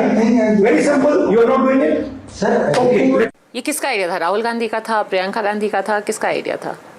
See, how can I say that? But it was Congress Party's idea. And more than Rahul Gandhi's victory, it is actually government's defeat. Because Delhi police was not lodging the FIR, obviously, on the instructions of the PMO or Ministry of Home Affairs. And they had to do it. They had to lodge the FIR. So it's a clear-cut defeat of the government. Defeat of the government, Shahzad? See, Sameer ji has made 2 points. Sameer जी का एक point हमने उठा दिया, but Sameer जी का दूसरा point हमने छोड़ दिया. दोनों बच्चे उनके अच्छे हैं ना, एक ही बच्चा क्यों अच्छा है? समीर जी के पहले पॉइंट पे, समीर जी आपने अभी जो ये पॉइंट बोला है कि राहुल जी का आपको लग रहा है विक्ट्री हुआ है, ऐसा ना हो कि आपका वीडियो कोट करते हुए अरविंद केजरीवाल ट्वीट कर दे, see this government has fixed match with Rahul ji. Last time वो पीएमओ पहुंचे थे, पीएम के रेसिडेंस पे, तो इन्हीं के जो बाकी साथी है वो बोलते हैं कि राहुल गांधी को फुटेज मिल गया, मैं लगा हुआ था जी, मैं लगा हुआ था। तो मेरा केवल इतना कहना है कि ये शो के ब्रॉडकास्ट तक और उसके बाद Arvind Kejriwal and others should not, आपके तो दीप के फ्रेंड भी है, वो भी वीडियो बना देंगे इंस्टाग्राम पे। दूसरी बात, इनका दूसरा पॉइंट तो ये खा ही गए दोनों लोग। इन्होंने बोला वंदे मातरम से डाइवर्ट करने के लिए स्ट्रैटेजी रची गई थी। तो एक बार कम से कम, चलो पंकज जी ने ये हार किसकी हुई, जीत उसकी हुई, तो ये सब एनालाइज किया। पंकज जी 30-40 वर्ष से खुद पत्रकार है, पंकज का मतलब है कमल। तो मुझे बताइए कि पंकज जी, कमल आपके मन में है, इंडिक मानसिकता भी आपके नाम में झलकती है, तो बताइए ना वंदे मातरम से डाइवर्ट करने के लिए ना, क्योंकि जिस प्रकार से वी सॉ द वीडियो, वो आपने देखा 15 अगस्त को सब खड़े थे, सेवा दल खड़ा था, सेवा दल में भी रहे पंकज जी, तो उनका स्टॉप स्टॉप स्टॉप हुआ और स्टॉप स्टॉप स्टॉप को चेयर चेयर चेयर बोलने लगे। और फिर अगर कुछ डाउट बाकी था तो सीडब्ल्यूसी की मीटिंग में बता दिया कि 1937 resolution will be followed, not the parliamentary resolution that the full Vande Mataram should be sung. तो after that what is left to imagination? In fact, very interesting thing, since we're talking about Vande Mataram now, 15th of August, there was that little bit of altercation that happened at Congress headquarters. Little bit of altercation? Okay, that altercation happened at Congress headquarters. Kerala, they did not sing it at all.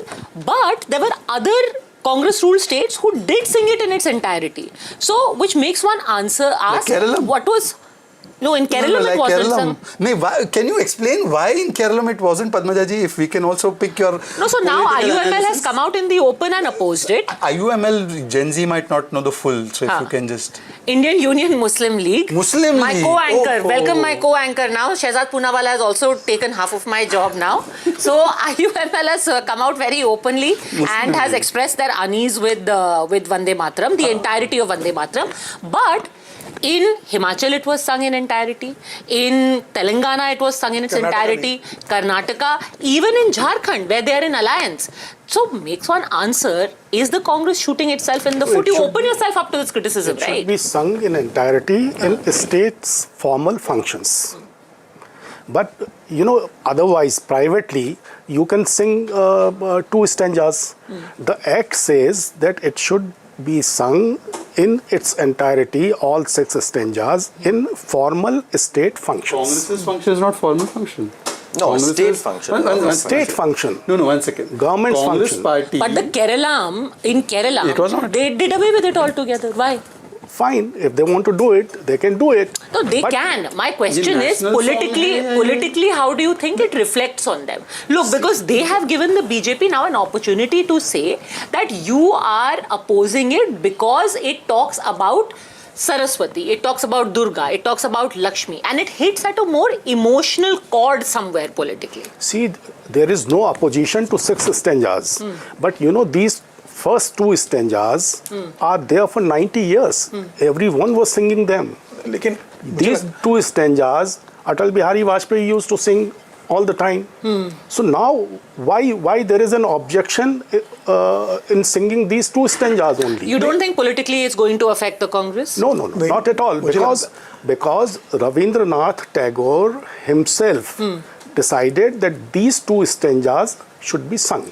Okay. And then Mahatma Gandhi endorsed it, Subhash Chandra Bose endorsed it, everyone endorsed it, Dr. Rajendra Prasad endorsed it, Maulana Abdul Kalam Azad endorsed it. मुझे लगता है कि Bharat 90 years से बहुत आगे आ चुका है। 1937 में जो आपने किया था 2026 में आप वो नहीं कर सकते। अब जब केंद्र सरकार ने उसका कानून बना दिया है तो मुझे लगता है कि 3 मिनट 10 सेकंड का अगर राष्ट्रगीत है तो उसमें गाने में इतनी आपत्ति क्यों है? क्यों 2 स्टेंजा के लिए आप पड़े हो? आप 4 और बोले कि हम गाएंगे। ये जरूरी है कि जब यहाँ गवर्नमेंट का फंक्शन होगा तभी हम इसको ऑनर करेंगे, और प्राइवेट होगा, हमारा पार्टी कार्यालय में होगा या कहीं और होगा तो हम उसका अपमान करेंगे, उसको नहीं गाएंगे। मिलता है ये ठीक नहीं है ना। 3 मिनट 10 सेकंड का राष्ट्रगीत आप गा लेंगे कांग्रेस, तो इसमें क्या हो जाएगा? राष्ट्र के प्रति राष्ट्र का जो सम्मान है उसको बनाए रखने में क्या दिक्कत है? क्या जरूरी है कि कानून बनेगा तभी इसका सम्मान करोगे? और 1937 में अगर जिन्ना ने इसका विरोध किया, मुस्लिम लीग ने विरोध किया मुसलमानों के लिए, 2026 26 में भी आप मुसलमानों के लिए इसका विरोध कर रहे हो। मतलब जो मुस्लिम लीग भारत के टुकड़े करने के लिए तैयार थी, वही स्थिति आप लेकर आ रहे हो। आपको तो अपने ऐतिहासिक गलतियों से सीखना चाहिए और आगे बढ़ना चाहिए ना। And you know, somebody who's really hit the nail on the head and pretty much said it without any varnish on it is Kangana Ranaut. So when Sharmila Tagore, she came out and she said, look, I mean, let's just keep it the way it is. Vande Mataram के जो stanza है वो वंदना करते हैं many God's. आप पढ़ेंगे उसको तो आपको पता चलेगा, उसमें all the gods are mentioned by name. तो वो जो एक रिलीजन में विश्वास करते हैं उनके लिए मुश्किल है कहना कि वंदे काली, वंदे दुर्गा, वंदे, मुश्किल है।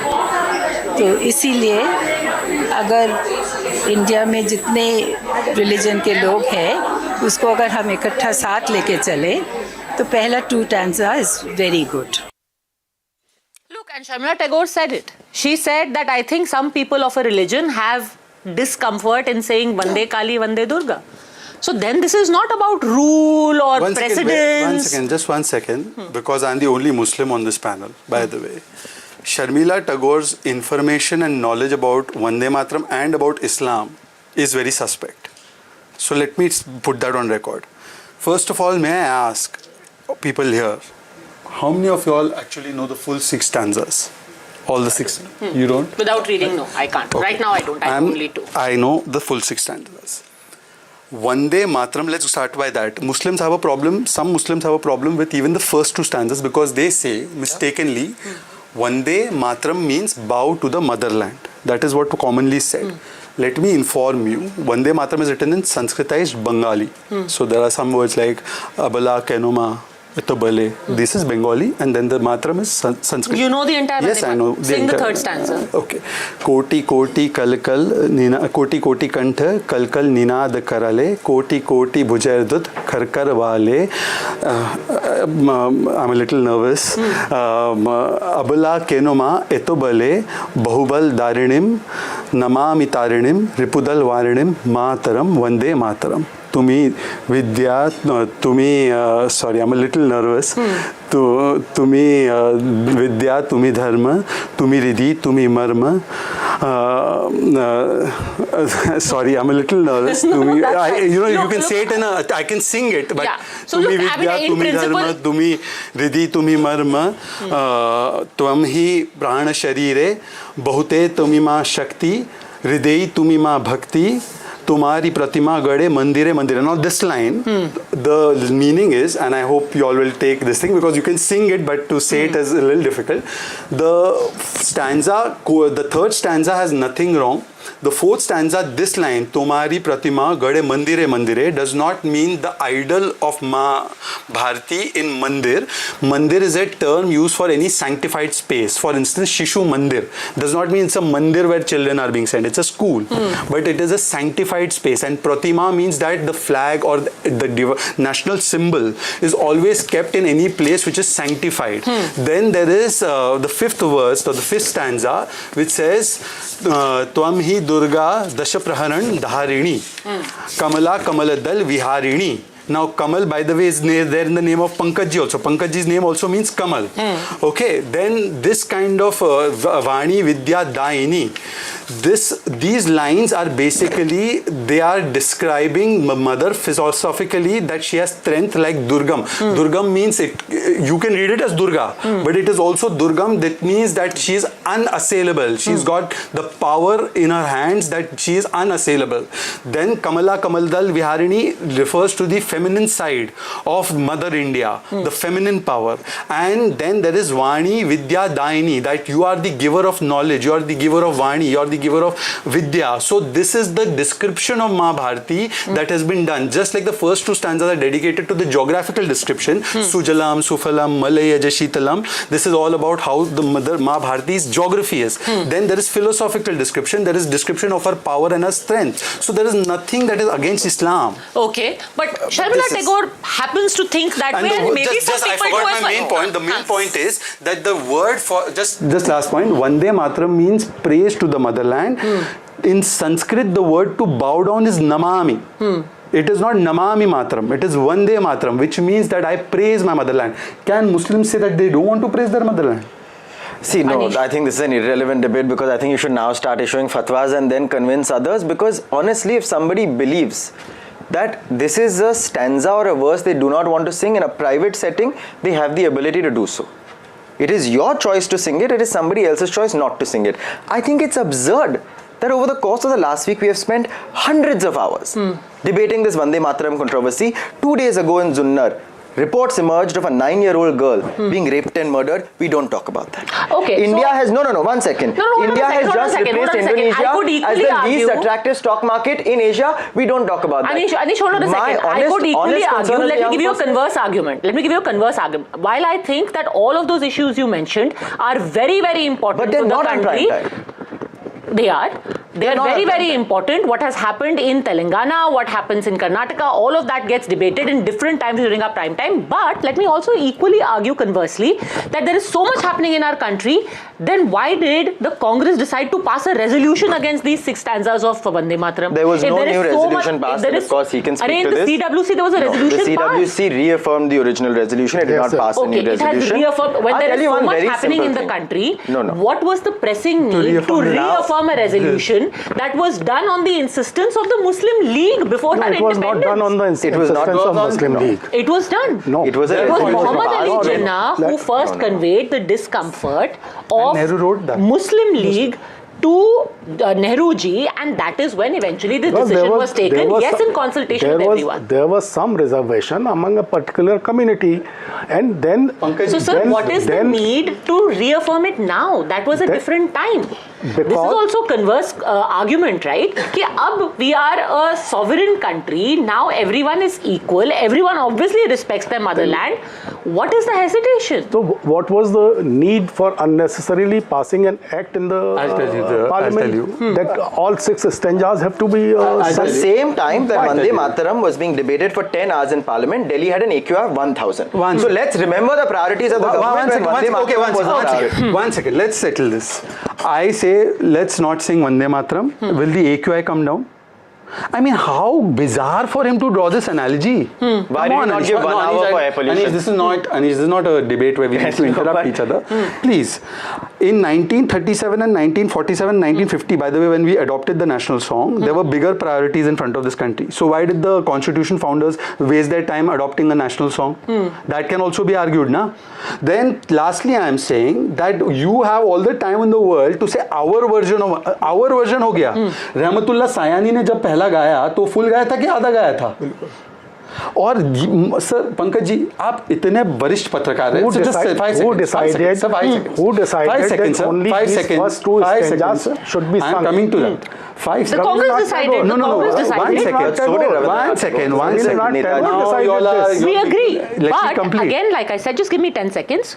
This was decided pre-independence under different circumstances after discomfort from the Muslim League. Now we are an independent country. There is no Muslim League. No. There's something more important. Objecting? Shama Prasad Mukherjee, the founder of Bharatiya Janata Party, I don't want to interrupt. This was my... a minister in again, we are going off the track. Okay. Let me just complete a fact. 10 seconds only, then I want to move on. Let me complete a fact. The fact of the matter is that there is a letter of Mr. Nehru saying that yes, the Muslims will be irritated, and therefore we are going to restrict this to 2. He did not even want it as a national song, point number 1. Point number 2, today Parliament has formally given a resolution and an act in 150 years of Vande Mataram. Will a parliamentary resolution dominate or their parivarik resolution? Okay, look, ultimately I think let the people decide what they make of these impulses. I want to go to another big story, which is that of what happened in Jaipur, and I want to bring you in on this, Anish. What happened with Ashutosh Ranka? Basically, a team of the CJP had gone there to inspect a village school, and they were beaten up. Now there are visuals which show that there are a group of people who are chasing them, they're pushing them out of that village, they're pushing them away from the school, and a couple of vehicles have also been damaged. First, let's listen in to some of the reactions that we got from there, from Ashutosh Ranka and from some of the locals. School भैंसों के तबेले में चल रहा है। मेरे खुद का रेखा जी भी उस वीडियो में है। पिछले साल भी हम निरीक्षण करने गए थे, भैंसों के तबेले में ये स्कूल चल रहा है। वहां पे हम लोग निरीक्षण करने पहले पहुंचे, उसके पहले ही वहां पर उनके लोग, भाजपा के गुंडे वहां पर मौजूद थे। हमारे वॉलंटियर्स के साथ पहले मारपीट की गई, मीडिया के सभी साथी वहां पर मौजूद थे, पुलिस को इत्तला की गई। उसके बाद वहां पर हम गए हैं। हमारे स्कूल के लिए 12 लाख पास हो चुके हैं। ऐसी पार्टी या कोई ऐसा हम स्कूल के मुद्दे को नहीं बढ़ाना चाहते, राजनीतिक मुद्दा नहीं बढ़ाना चाहते। हमारे स्कूल के लिए पैसा पास हो चुका है। हम ग्रामीण सक्षम में हम बना लेंगे स्कूल। हमने पहले मंदिर बनाया था, जो शिक्षा का मंदिर है वो भी बना लेंगे। हम किसी पार्टी से, जनता उससे, कांग्रेस पार्टी से हमारा कोई समर्थक नहीं चाहिए। विरोध हम दूसरी पार्टी को, कांग्रेस और बीजेपी के खिलाफ किसी को नहीं दसने देंगे। यहाँ पर हम पूरा ही गाँव हमारा कांग्रेस और बीजेपी है, ठेठ से, बस यही बात है। और उन्होंने तो आके लोगों, हमारे लोग तो अभी बाहर नहीं निकली है, सब अंदर बढ़ रही है डर की मारी। So the villagers are saying that they thought these CJP people were going to break their schools, so they beat them up. So let me tell you three things here. First, I think it's incredibly sad that state governments in this country are more afraid of citizens auditing schools than the fact that there is no running water in those schools, that girls can't use a bathroom in those schools, that children are being forced to clean those schools. USID plus data says 97% of schools have running water. Clearly, that self-reported data is not accurate. Audits have been stopped by this government. So citizens have been pushed to act where the government has failed to provide data. Now the second problem over here is, if the government believes that there is a challenge and we do not want people entering schools, there's a legitimate fear here. Agreed. Introduce alternative mechanisms. You were so quick to introduce a circular saying nobody should go to the schools. Did you announce an audit? Did you announce that work will be done on those schools? How low can you stoop that when people point out a problem, you shut down their voice? That is the problem with the government currently. And the final question is, when there is a citizen audit taking place, law and order is the responsibility of the government. How is it that two groups, both sides might be wrong? I will concede that as well, even though Ashutosh might be my friend. Both sides might be wrong. What are the police doing? Are they watching and being mute spectators? How can stones be hurled? Is this not a law and order failure? Agitational politics is never the solution. Agitational politics must be the last resort.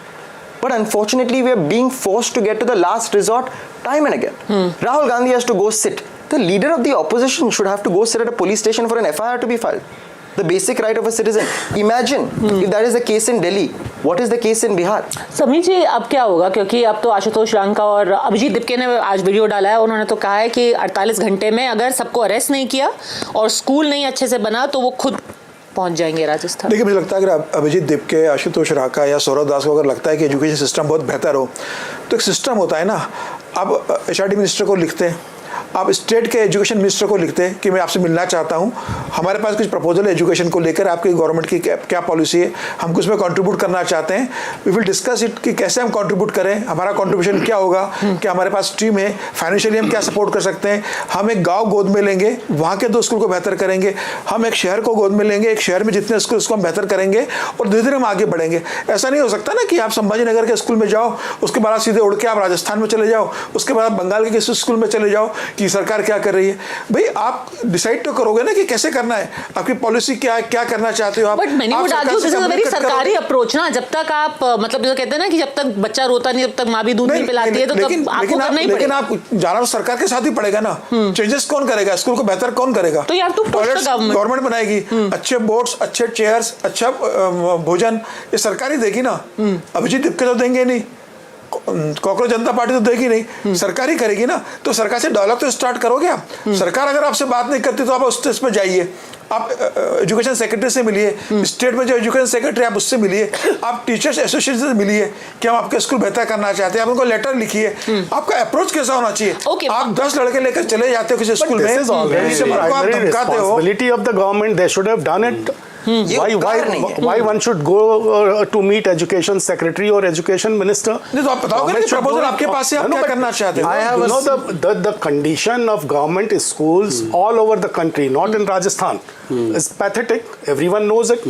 What is the what kind of food? But that's why then they are asking, no, Ashutosh Ranka, why aren't you going to Punjab? Punjab mein there are plenty of people. Go to Punjab. But he hasn't gone. Anish didn't go to Jharkhand. I have one simple question. In person. I have in as well. He's already weighed in. Let me ask you one question. Okay, one simple question. Let him ask one question. No, because he's now. Let me weigh in and then he can. Let him ask a question. I agree with you completely. But what do you do when somebody else is not doing their job? You do it. Please, I encourage BJP workers to go to Jharkhand and go to those schools. But they are a pressure group. Why aren't they pressuring Jharkhand? You have been agreeing with me since Jharkhand also, Anish. But वो आकर के चला गया. By the way, the High Court has cancelled all the decisions that were taken by Jharkhand government. So you still have time. Abhijit Dipke hopefully now has recovered from his typhoid/cholera/whatever it was that he was suffering from. He should now go to Jharkhand because those kids are going to sit on protest again. Everything they fasted for 26 days, it's all gone down the drain. But the same question should be asked of JP Nadda ji. He should go to Jharkhand. The Prime Minister should go to Jharkhand. The Home Minister should go to Jharkhand. This kind of tutu mame politics is not very relevant. Nobody went to Manipur. Why will they go? The Prime Minister should go to Manipur. Okay, tutu meme is only. I don't believe this is constructive. I don't believe in tutu meme either. I am just saying, through a political lens, do people not see a mismatch in what they are saying and what they are practicing? The first thing I told you is now he's got a third. Okay. Let me at least come in a little bit. First of all, I am very happy for citizens audits to be done. I think it is in a democracy incumbent. Schools actually do have a system where parents and teachers form an association where parents have an institutional approach towards seeing the state of the school and running the affairs of the school. So I don't think, Anish, because when you graduate from foreign degrees, etc., you perhaps don't know how Indian systems work. And Abhijit has also studied abroad only. Rahul also studied abroad. So Rahul has also studied abroad. Abhijit has been able to manage an education abroad, which I have not been able to. That's good. But they don't know about the parent-teacher association system. It is meant for this. So still parents ko bulate. Anyway, and parents are the biggest stakeholders. I mean, concerned to Abhijit Dipke or me who has no children, I'm sure the parents of those school children are more concerned ke school mein pankha hai, light hai, dust board hai, sab cheez hai. Secondly, I did not know Anish is sitting as spokesperson not of NCP Sharad Pawar ke to nahi hai. CJP ke bhi nahi hai. That I have to correct you firstly. On national television, don't make such claims because you might have had to leave your job because of many reasons. I thankfully still have my job. Okay, finish, yes. He is the spokesperson of SCJP. You know what is SCJP? You don't know? No. Selective Cockroach Janata Party. मतलब आपको पता है क्या है? मैं school में गया यहाँ पे एकदम ऐसे जयपुर राजस्थान में मैंने एंट्री की. वहाँ के सारे स्कूल मुझे दिखे. ऑडिट करने में चला गया. अच्छी बात है. फिर एक बगल का स्टेट है पंजाब, वहाँ पे तो जाना ही नहीं है. फिर क्या होता है कि मैं थोड़ा सा इधर उधर जा रहा हूँ. अच्छा मैं चला गया वहाँ पे आंध्र प्रदेश चला गया, एनडीए स्टेट है, बट तेलंगाना नहीं जाना है. तो I am just wondering that when the राजनीतिक गोत्र तेलंगाना का बदलेगा, जब राजनीतिक गोत्र बदलेगा तब ये जाएंगे वहां पे सिटीजन ऑडिट तब शुरू होगा. अच्छी बात है. थर्डली मेरा सिर्फ इनसे इतना एक सवाल है कि ये 250 स्टूडेंट्स 250 गूंज को लेकर जाते हैं और वहां की महिला जो बोलती है कि don't attack my school, I felt scared that this 250 goons have come, so she is not citizen, the 250 goons are citizens. Okay. And finally, आपने वो वीडियो देखा है अभिजीत दिपके का? अभिजीत दिपके महाराष्ट्र के एक स्कूल में गए, लातूर में शायद. वहां पे camera ready, lights, camera, action. बच्चे खाना खा रहे हैं. मैंने इन बच्चों को खाना दे दिया है, मैं इनका सुधार कर रहा हूँ. वहां से आवाज आई एक गांव वाले की, ये बच्चे स्कूल के नहीं हैं. अभिजीत दिपके वो मोए वो चलता है ना बैकग्राउंड में, मोए हो गया उनका. चलो शहजाद तो मतलब कि इतना बड़ा fraud. Okay. But again, now the problem is Shehzad has already given us we are not concerned about the state of affairs in the school. We are not concerned about the fact that parent-teachers associations do not have the power to question these authorities in the school. We do not have a problem with the fact that unspeakable amounts of corruption is the reason for the existence of these schools in such condition. Otherwise, your data would not say 97%. You know when no one is concerned your about channel interviewed Smriti Irani. Your channel interviewed Smriti Irani. I saw that interview. Smriti Irani was the education minister in 14-15 when the new NEP was being formed, which is basically about this. How many recommendations Rahul Gandhi gave? Okay, I'm completely out of time. Look, all of these questions, you are perfectly well within your rights to ask questions of what is happening, whether the system is up to, up to the mark. But is the method the right one? I will leave it to the judgment of our viewers. Of course, we hope to make this a regular feature where we just bash through the big stories to really figure out what their political implication and fallout could be, or what the political benefit could be. For the time being though, all gentlemen for joining us, thank you very much and thank you for watching.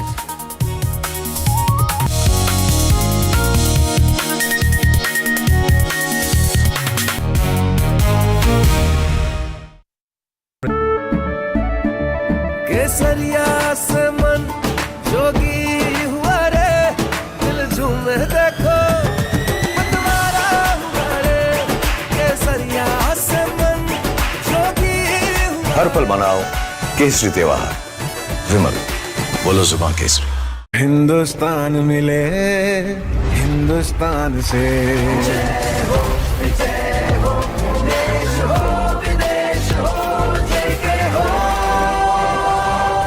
देश का tyre जेके tyre. थोड़े में ज्यादा स्वाद, यही तो है इसकी खास बात। वाओ मम्मा, क्या स्वाद है। अरे मेरे राजा, सबका राजा आरती और मसाला।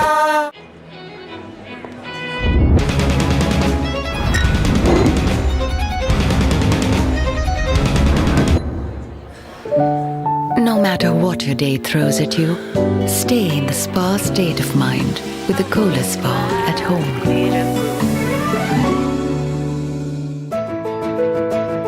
जानते हैं मैं एलीट मैट्रिमोनी क्यों रिकमेंड करता हूं? 17 years of experience, largest database of elite profiles और 100% confidentiality. Elite Matrimony, India's most successful matchmaking service for the elite. R pure shahi paneer masala, delicious, healthy, everyday. Electricity bill paid. Really? Your mobile recharge is done. How? Make all kinds of payments using the Bheem Payments app and get cashback of up to ₹300 every month. Use Bheem app to pay. It's the Mahi way. सबके हिस्से, सबके हिस्से, धूप का टुकड़ा, धूप का टुकड़ा, हमसे खेल गया, देश का मुखड़ा। रिन्यू बदल रहा है इंडिया की क्लीन एनर्जी की कहानी, और इसके साथ हैं सूरज, हवा और पानी। रिन्यू क्लीन एनर्जी हमसे है।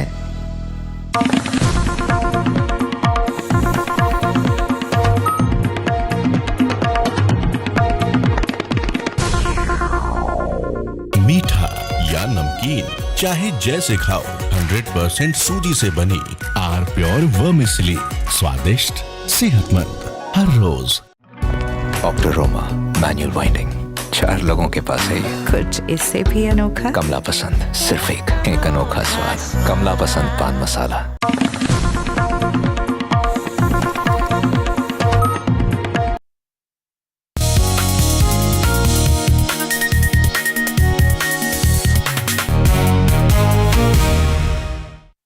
From Dimagi Naxal to Godi media to the steaming hot hypocrisy of journalists to politicians and everything in between on a super steaming edition of ChaiStop. Don't miss it, right here on NDTV.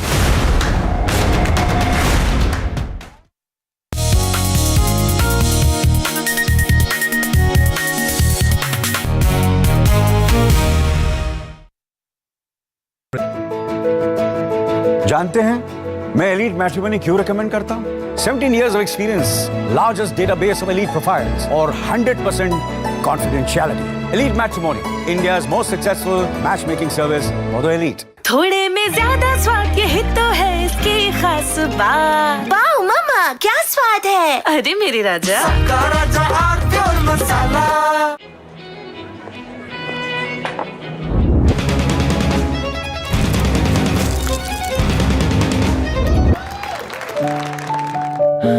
No matter what your day throws at you, stay in the spa state of mind with the coolest spa at home. New rules of engagement. Ambitions crossing borders. Voices refusing to wait their turn. India is chasing gears. Faster, bolder, more restless. It doesn't stop. Neither do we. NDTV, when it really matters.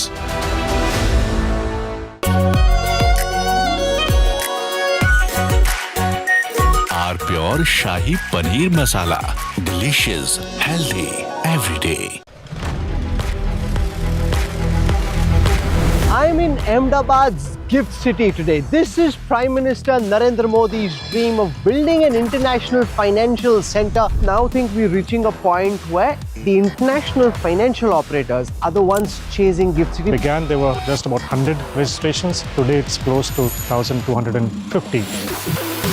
Always be that tension between your aspiration for gift city and the reality of Gujarat being a dry state. Within the regulatory framework, everything what would be available outside the state is available. I've been seeing that Edelweiss has been doing a lot of work in and around the gift city. I think it's like making an investment in the MF business 20 years ago. Okay. And hopefully 20 years later, we can say gift is what mutual fund is today. How has customer adoption been and how are these products which you're operating out of gift faring versus what you do outside? We want this to be a destination for NRIs coming into India via multi-manager. We are also enabling something else, Indians investing abroad.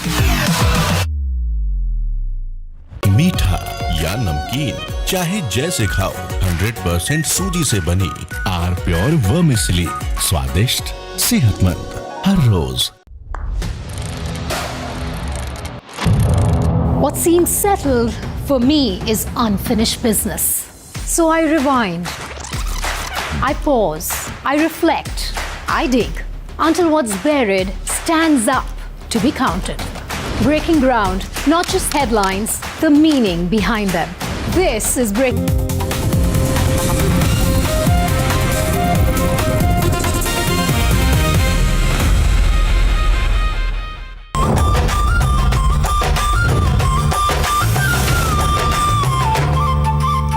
Hello and welcome to NDTV ChaiStop, our beloved weekly show where me and my fellow editors get together to exchange notes from everywhere between the studio and the field that we've come back from. And what a Independence Day week it has been, guys. There was hardly any debate when we were talking about what today's topic is going to be. Dimagi Naxal, Vande Mataram, that seems to be dominating the entire conversation. My esteemed colleague Rahul Srivastav is here. Can't wait to hear what you think about Dimagi Naxal and whether any of us here sitting here are Dimagi Naxals as well. Our very own in-house Dhurandhar, Aditya Raj Kaul, makes his debut on ChaiStop. Padmaja Joshi, Gauri Dwivedi and me, Shiv Arur. Thanks so much to all of you for joining us. We're here in this wonderful open space we have here at the NDTV office in Delhi, NCR. So I'm going to kick it off, because Dimagi Naxal has been the big phrase used by the Prime Minister in his speech, Rahul. Who was he talking about? Was he talking about someone specific? Don't say mindset and stuff, you know, because we know who said, yes, I'm a Dimagi Naxal, but who was he talking about? You see, the Prime Minister has this habit. You know, he uses these moments to push a template and then he wants people to grab it. It's like kind of at times a dog whistle, in which, you know, he has thrown it. Chidambaram says that I'm a Dimagi Naxal. Now, what is the need? Now, Chidambaram is as Dimagi Naxal as Steve Jobs. You know, he's capitalist at heart. Dimagi Apple. Yes. And he has presented more budgets than lot many people in this country. And suddenly the man who carried forward Manmohan Singh's agenda says, I am Dimagi Naxal. No. So the Prime Minister did it when initially that Chaukidar Chor, I think, came. He lobbed that Chaukidar, Desh Sevak. He does it. Now it is open to interpretations. Now in colleges it is being debated. It has become part of the lexicon now.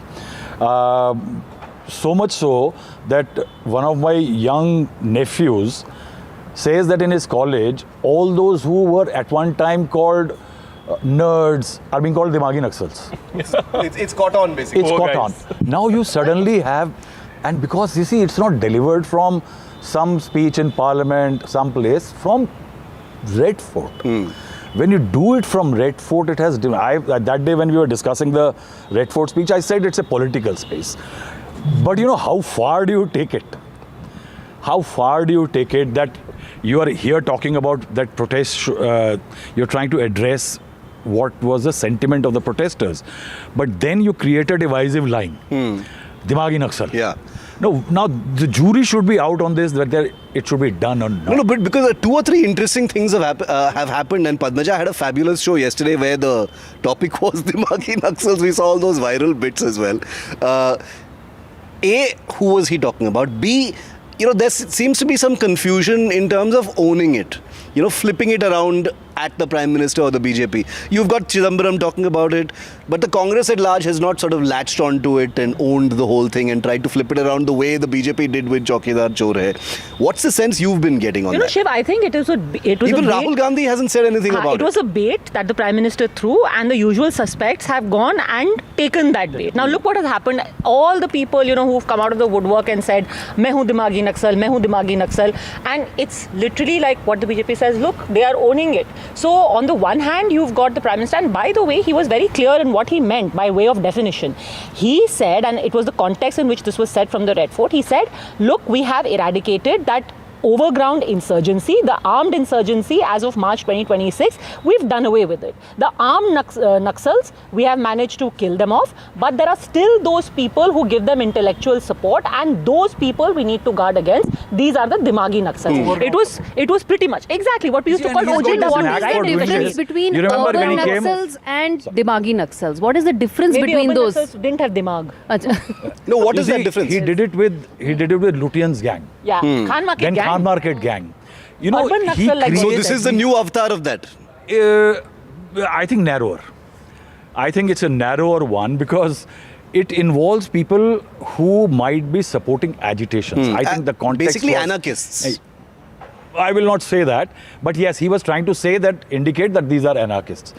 And he has done it now. Now, see, as Padmaja is saying very rightly, Rahul Gandhi and the Congress are maintaining a very safe distance because the moment they open their mouth, then it will be some kind of an endorsement. Yeah. No, because come on, guys, and Gauri, you were just making a point. Naxalism, it's all very well and good to have this kind of dreamy campus rebellious spirit, but as mainstream political parties, Naxalism is not a joke. Yeah. No, it isn't, and also when which is what Rahul is saying. You have to be careful about what you own. Also, the fact that Naxalism at its very core is rejection of the sovereign, right? That's to a large extent what this Naxalism thought and process has been. Rejection of whatever symbols of sovereign has been. But in that context, this phrase, the fact that it was spoken at an Independence Day speech, I think that is where many are saying, fine, it is important. India has been able to eradicate Naxalism to a large extent. At its peak, 10% of India was under that red corridor from Nepal all the way till Andhra. But was it districts? Right. But was it needed on Independence Day speech? 2,000 police and paramilitary personnel killed. No, but nearly 7,000 Indians killed. Naxals. Yeah. And the entire leadership of the Congress party itself. So you've got the former Home Minister owning up, saying, "Main hu Dimagi Naxal," and people are picking up his tweet from 2010, where he had said that intellectual support, Mr. Chidambaram's, that intellectual support to this kind of armed rebellion, armed insurgency against the state is the most dangerous thing. He was speaking about it. Now he's saying, "Main hu Dimagi Naxal." Vidya Charan Shukla, your entire Chhattisgarh leadership wiped out in one fell swoop, and today you're saying, "Main hu Dimagi Naxal." An interesting thing here is also that in Parliament, one of the senior BJP leaders said that the concern is not about these people, the biggest concern is that right now they might be without a large base and infrastructure, but they are lending critical support to protests. And they are saying that it started with the Nirbhaya protest when people tried to run up the Raisina Hill. Then they tried to climb this thing. If you see, they are saying there is a pattern. Those wonderful posters with those slogans and those skits and those street theater kind of thing. They are saying that these are those basically hinting at ISA and others who have got deeper connections with the CPI-ML and others. I think that's where lies the concern. So it is a serious concern that the BJP has, that though the left may be diminished, and the Maoists may be diminished, but there is a support in urban areas, in universities and other places, which actually can be a concern. And their capture of intellectual space is a reality across universities. You take major ones, we think of DU, JNU, but across. Osmania. Certainly a Into disproportionate kind of influence in the conversation. And we saw that during the Jantar Mantar protests as well. Aditya? You know, I have a contrarian view on this. We've been discussing Naxalism, we've been discussing protests, but what the Prime Minister really meant was the ecosystem that is supporting and giving, like Padmaja said, an intellectual cover to not just Naxalism, but anything that goes against the constitution, against the sovereignty, against the territorial integrity of India. Now, I have a contrary view on Chidambaram as well. You know, back in the days when I was in college, there was an event organized at the LTG auditorium in Delhi called Azadi, the Only Way for Jammu and Kashmir. Who were the attendants of this event? Arundhati Roy, Syed Ali Shah Gilani, Varavara Rao. Now, I have nothing to say against them. I was there. Instead of, you know, arresting those people or acting against them, the police acted against some other people. And you know which government was in power at that. You had a, you know, name on that list as well. I remember in 2010. The block list. 2012, yes, absolutely. And at that time, a delegation went to file FIR against this particular event, said freedom of expression is okay, but you can't ask for Azadi. Azadi from what? So the police said we can't file because we have instructions. And Mr. Chidambaram, who was the Home Minister, went to the Times of India and said, I will not allow an FIR because this is freedom of expression. This is the beauty of India. You can ask for Azadi from India as well. Is this what we are talking about? So it's high time that the Prime Minister spoke about this Dimagi Naxal, because it's not about Naxalism, it is not about Jammu and Kashmir. It's about a mindset it's and about a an mindset intellectual cover, you're that saying. needs to be countered. But I think is it a dog whistle? What do you think? Is it a dog whistle? Is it trying to put a label on anyone? Because isn't the line very thin? Look, how do you identify a Dimagi Naxal? Today, anyone stands up and says, I would say this Sahil Lochab, who suffered pellet gun injuries. Now he's saying my FIR hasn't been filed. Somebody can turn on, Arey, Dimagi Naxal hai. He's trying to, incite some kind of unrest against the government. Where do you draw the line? No, so do you think it's dog whistling? Do you think it's about, I think since you say it's narrowing it down? Lot of vote getting is about creating a sense of suspicion. That the moment somebody says something, there is a preconceived notion in your head, planted by a political narrative or otherwise, in which you say, okay, is he speaking something contrary to what I believe in, so he might be a Dimagi. Tell us what your, the netas are saying behind the scenes. See, the most of them are saying that this is an attempt, that the moment, this was something that the Prime Minister did so that to elicit a response. The more people respond against it, that actually amplifies the message that he has given. That amplifies that by one, that these were the people who were actually politically behind the scene maneuvering the protests. It was not as sui generis as it seemed. I think if there is a popular support for CJP, if there are people vowing over it, I think that's where the attempt lies. Yeah. See, Mr. Chidambaram is, I think he should be, when he says that I'm a Dimagi Naxal, he should be disowned by the Naxals.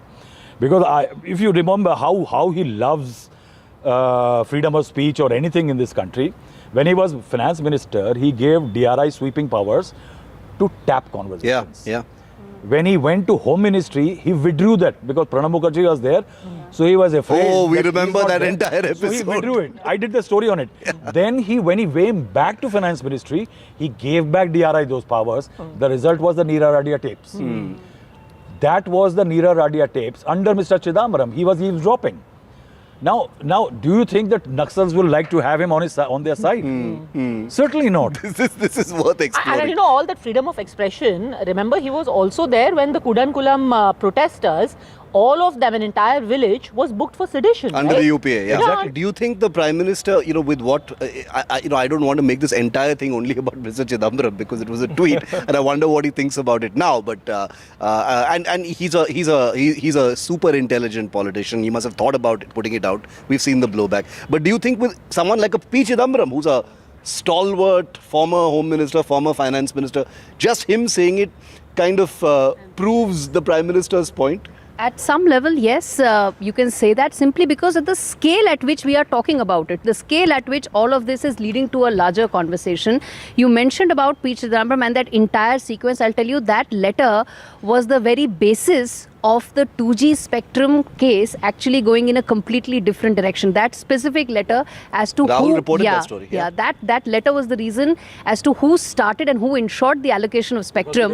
That was the letter. Yeah, it's yes. So to that extent, P. Chidambaram saying it is also the fact that he wants to make this a larger conversation, try and ensure that it doesn't end up becoming only, picking on some political parties. That's the whole point of it. That's the whole objective of it as well. And how much he mainstreams this conversation is what the entire But it's also a risk, Padmaja, and Aditya, you can jump in also. We live in a time where stray phrases have sparked movements, right? Cockroach has created a thing. I hear that even Dimagi Naxal has created some Instagram page, Janta Party. So, phrases have created rules of engagement where if people are pissed off enough or angry enough, this kind of thing can happen. And this is the Prime Minister saying it, right? Here's the thing. The other point of view to this is, Shiv, for very long, and especially I think, let's be honest, over the last 12 years, this has become even more exacerbated. There has been a culture of ghettoizing people, right? And it has started, at the risk of inviting a lot of hate, I will say, it has started from this so-called left liberal ecosystem, which when you find anything that differs with you, you will call them Godi media, Andhbhakt, Gomutra drinkers, ये मोदी के भक्त हैं. So if you have tried to box people in, sometime the blowback will also start. People will start pushing back. I remember, suddenly, correct me if I'm wrong. You face so much of it as well. All the time. I mean, and let's face it, when it comes to being, today people are like, oh my God, there's a target being painted on our back. We are being labeled Andhbhakt just because we disagree with the government. I mean, I wake up every single morning, open your Insta DMs, there are 30 people, wishing death or all kinds of other unmentionables. But it's okay, that's the nature of social media. But it becomes really dangerous because now that has also descended to a point where you see people being hooted, heckled, even misbehaved with. What I'm trying to say is that, remember, there is one side which has gone to the extreme of physically attacking, manhandling people they disagree with. And then to turn around and play victim and say, oh my God, we are being called Dimagi Naxals and urban Naxals. What is saying, it works. This kind Dimagi Naxal thing that which has been planted works. Yeah. People said Godi media. It was not some big neta who started it. Yeah. And although I know in 40 years how many Godis have been operating for the last 40 years. Thank you. And they have been operating.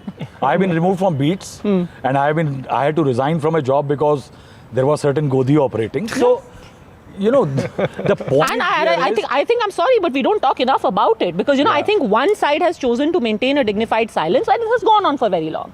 Yeah. You've been silent all this while because you just don't think it is, Aditya okay. wants to weigh on Godi media. I have seen people saying that the reporter has been annihilated. He has no say. And that is why journalism is dead. I know singularly who are the people who killed the reporters sitting in the studios. I know people who didn't have a single reporter on air for 3 years, even in one of their bulletins. Who killed the reporter? I know it. What year was that? It's been happening. Let me just ask you, was it pre-2014? No, yes, definitely. It was pre-2014. He said last 40 years. Viral moment here. No, of course. No, but this is true. This is you wanted to add something to that, Aditya? No, I wanted to shift the debate entirely. No, but I want to talk about this Godi media thing. We must talk about Godi media because it stems from this whole Andhbhakt. No, I have to say this. So, people who annihilated this, the kind of people, and that is the beauty of this thing, beauty or whatever, the looseness of this phrase, Shiv, that this can apply to even those people who annihilated the reporter, who, made sure that only their agenda is running at all times. They also loosely fall under Do they raise a voice against a fact that every beat reporter standing in front of a neta's house or a party office says, I'm on Gamla posting? Do they know what is Gamla posting? These were the editors who started making the reporters stand for hours outside the homes and offices and not come to them even once. And now say Godi come media. to them once. Reporters used to say that we are like the pots of the flower pots standing outside the homes of these netas. Yeah. They call it Gamla posting even today. Who talks about it? Yeah. Who talks about it? No, and all of us here have seen it. Yeah. It's not like the all five of us here have been reporters pre-2014 as well. The question, Shiv, is that Godi media term, why was this not used before 2014? Yeah. The people who... There's a really unmentionable word that's used now, so I don't, but please don't mention it on there. The thing is that this was pushed by a certain agenda, and the people who pushed this are sitting in the laps of a certain political parties and were about to contest elections. I'm talking about people who were in media, who were editors, who pushed this term even today and justify it continuously on X. And they're sitting on the laps, but nobody will question them. Who became advisors, who took government appointments. I have to tell, without taking name, of that particular person who had an office in Delhi many, many years ago, and what said that मैं तो grassroots से आया हूँ, मैं तो common man हूँ, ये हूँ, वो हूँ. And in that office, he had 5 people walking around him.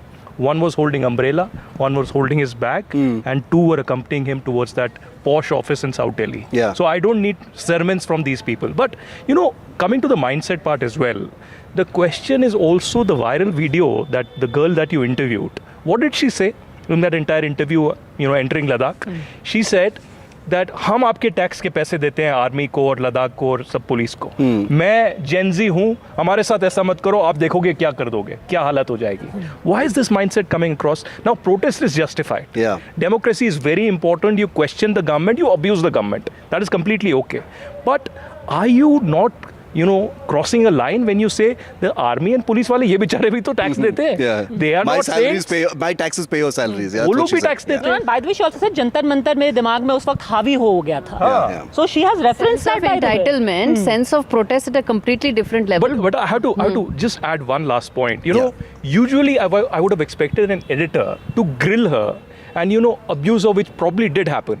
But when you interviewed her, you used such a calm language. You said, "Madam, ये तो किसी के साथ भी हो सकता है." And that moved her to tears. She was not expecting that. She was expecting कि भाई मेरे को तो पीछे पड़ जाएंगे, गालियां पड़ेंगी, ट्रोल तो हो ही रही हूँ, पता नहीं क्या होगा इसके बाद. But the government is also aware of the fact that there is a deep resentment among the taxpayers in the country. They pay taxes. They can't send their children to the schools built from the taxes. They can't take their parents to the hospitals run on those taxes. The roads, when they move out, they have to pay another set of money, cash, to drive on better roads. So I think this resentment that I pay taxes, I don't do it, and think that fact should not be. Just add to that. Poonawala is trying to tap that, by the way. And I'll tell you, maybe even Shehzad Poonawala needs to know this, that one addition to that. Because there is a popular angst, and the reason for that is that while GST of course is indirect taxation, direct taxation is income tax, but there's a third layer of taxation which is savings. And this was introduced in 2015, where the interest that you earn on your fixed deposit, which is anyways in bank, it is money that you've already paid taxes on. Even there's a layer of taxation that has come in there. That didn't exist till 2015. So that is the third layer of taxation, which only adds to the angst. No, it has gone further. It has gone on taxation on if you are spending money to send your child abroad. Yeah. Yes. It has come to that. Provident fund, which was your, the government talks about social security. I like how ChaiStop has gone from Dimagi Naxal to her Ladakh to personal finance, courtesy Gauri. Personal finance. By the way, it is Gauri's birthday today, so we wish her happy birthday. a very, very happy birthday. Many riches. Talking about personal finance, which is her pet favorite topic. But as the moderator, I'm going to use my privilege to drag this back to Godi Media. Please forgive me, because we've not finished talking about that. Aditya, stop trying to divert and take us to Ladakh. Let us bring it back to Godi Media now. No, I want to ask Rahul this. Rahul, tell us a little bit more about that time. We want to know about that time. You've got this incredible experience and vista of having seen both sides of before 2014 and after 2014. We were like bacha reporters before 2014. What was that time like? See, I'll take you 35 years back. I was beaten up. I had 17 stitches on my head, and the story didn't go as it was. Beat that. And nobody said anything. Couldn't do anything. You protest against a system or something, and you were told by your seniors that a troublemaker for an organization is a troublemaker for everybody. Beat that. We've seen it. We have seen We have seen, I did a story, somebody as notable as Safdar Hashmi was killed. And I did a story, Shabana Azmi blasted at the India International Film Festival, blasted the ruling dispensation at that time. I was indirectly told we have to resign. So why, Padmaja, So this has been happening. See, since these stories are That coming, was I have, to narrate, 1991. I have to narrate my experiences as well. I can't name the channel, but the channel is very close to you. There will be a separate season of ChaiStop for Aditya's experiences. That's past life. And But, so many you of know, those will have to be beeped out also. You know, in 2013, I was a cub reporter and I was sent to Kashmir on one of the first big assignments. There was a massive encounter that was underway. And the next day or 2 days later, I see another very prominent editor come to that hotel in Kashmir with a huge gang of, camera persons and other light boys, etc. And there were around 10-15 of them. So I asked them, "Kaun aaya?" To bola, "Ye madam aayi hai." So then, that's why the pat on the back. and then, Shiv, the knowing pat. Let me complete the story. So I went to the Keren sector, and Keren sector is far off, and I was a vegetarian those days. So it was very hard to really find food. So I used to survive on biscuits and fruits. I went there every day in the morning, returned by midnight, and left early again. For entire week I was doing that. So on the third day, I see on this particular channel, live happening at 9 p.m, saying that live from Keren sector. We are the only channel we've reached there. And I asked, कि भाई रास्ते में तो कोई नहीं दिखा, मतलब एक ही रास्ता है, पतली सी रोड है, कोई नहीं दिखा इस चैनल से. So my OB guy called that OB guy and said कि कहाँ हो भाई, तुम कहाँ केरन सेक्टर से रात को 8-9 बजे लाइव कर रहे हैं? बोला नहीं, मैडम ने श्रीनगर के बाहर ओबी लगाई है और यहीं बोल रहे हैं, यहीं से केरन सेक्टर से लाइव कर रहे हैं. This is a reality. There is an associated story. So 2010, when the Kashmir floods had happened, and basically there was no food, nothing. So we used to keep walking all day. There was no car, no diesel, everything was in short supply. So finally I went to the army was the only way to get around that place, right? So I was like, "Sir, I want to go to Lal Chowk.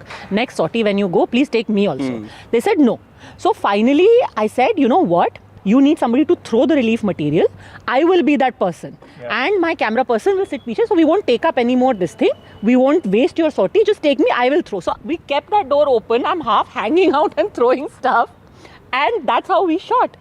And for that, I had to wait for almost 6-7 hours at the helipad. Whereas one chopper kept standing, and I was like, "Why is this chopper standing here?" And I was told that a journalist is coming. And we have to keep it for that journalist, and has to take that chopper up for a shoot. And I was like, "I've been sitting here for 7 hours." So finally I pulled out my Fauj ki beti card and said my father was also in the army. I was there. I was also there at the urgent dispersal of the Air Force, there. And when that person arrived, ye puri story nahi hai. When that person arrived, there was a truck of a particular force. I will not name the force out of respect, but there was a truck waiting for all the equipment, all the people to take her around that entire area. Rahul has something to add. Or Rahul ji, aapko patient. I have seen. It's not just one. I'll tell you, when things can be good. It's not just one.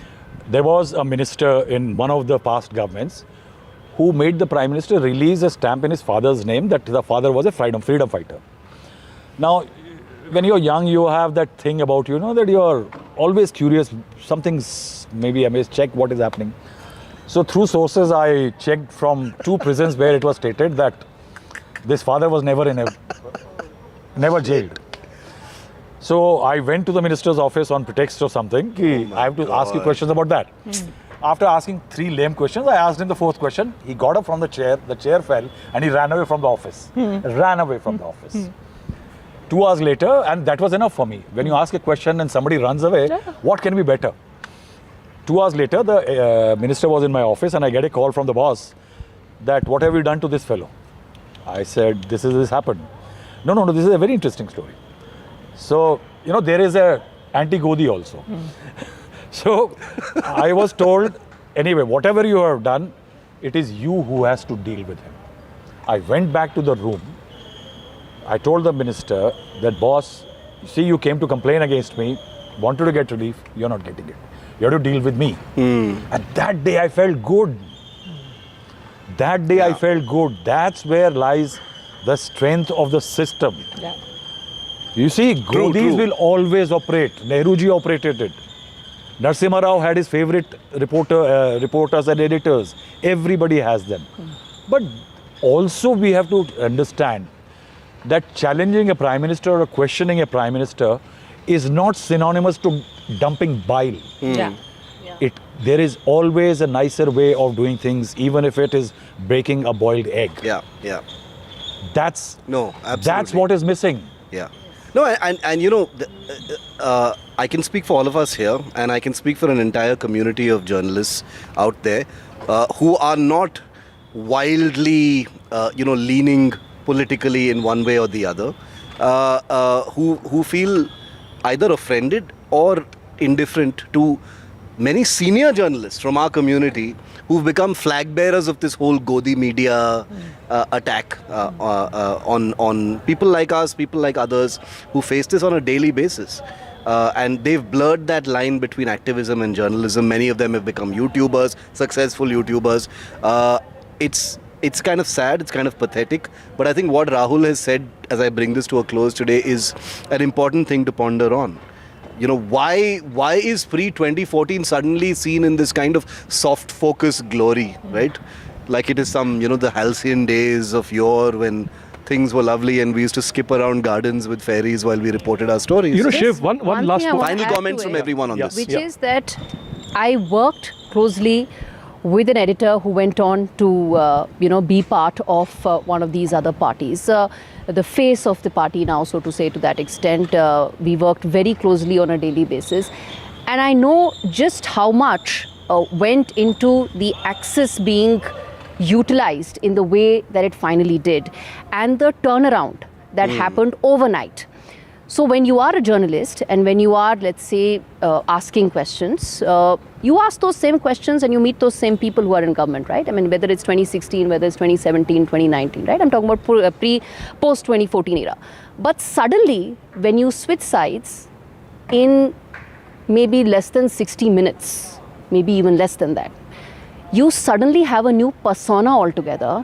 And you've overnight othered everybody else. This othering of your own set of your own set of colleagues who till 1 hour back trapeze artists. Yeah, were part of the team that was actually doing great, phenomenal job. You know, right? Who we're talking about. So, but that is a reality, and we don't talk about it enough. The names of whoever all of us are talking about will be in the comments once this is out. Don't worry, guys.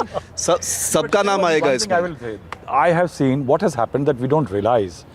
That every political leader, there is one social media, there is a hunt for, a reporter in a Hindu or a newspaper used to get a byline once in a year or twice a year.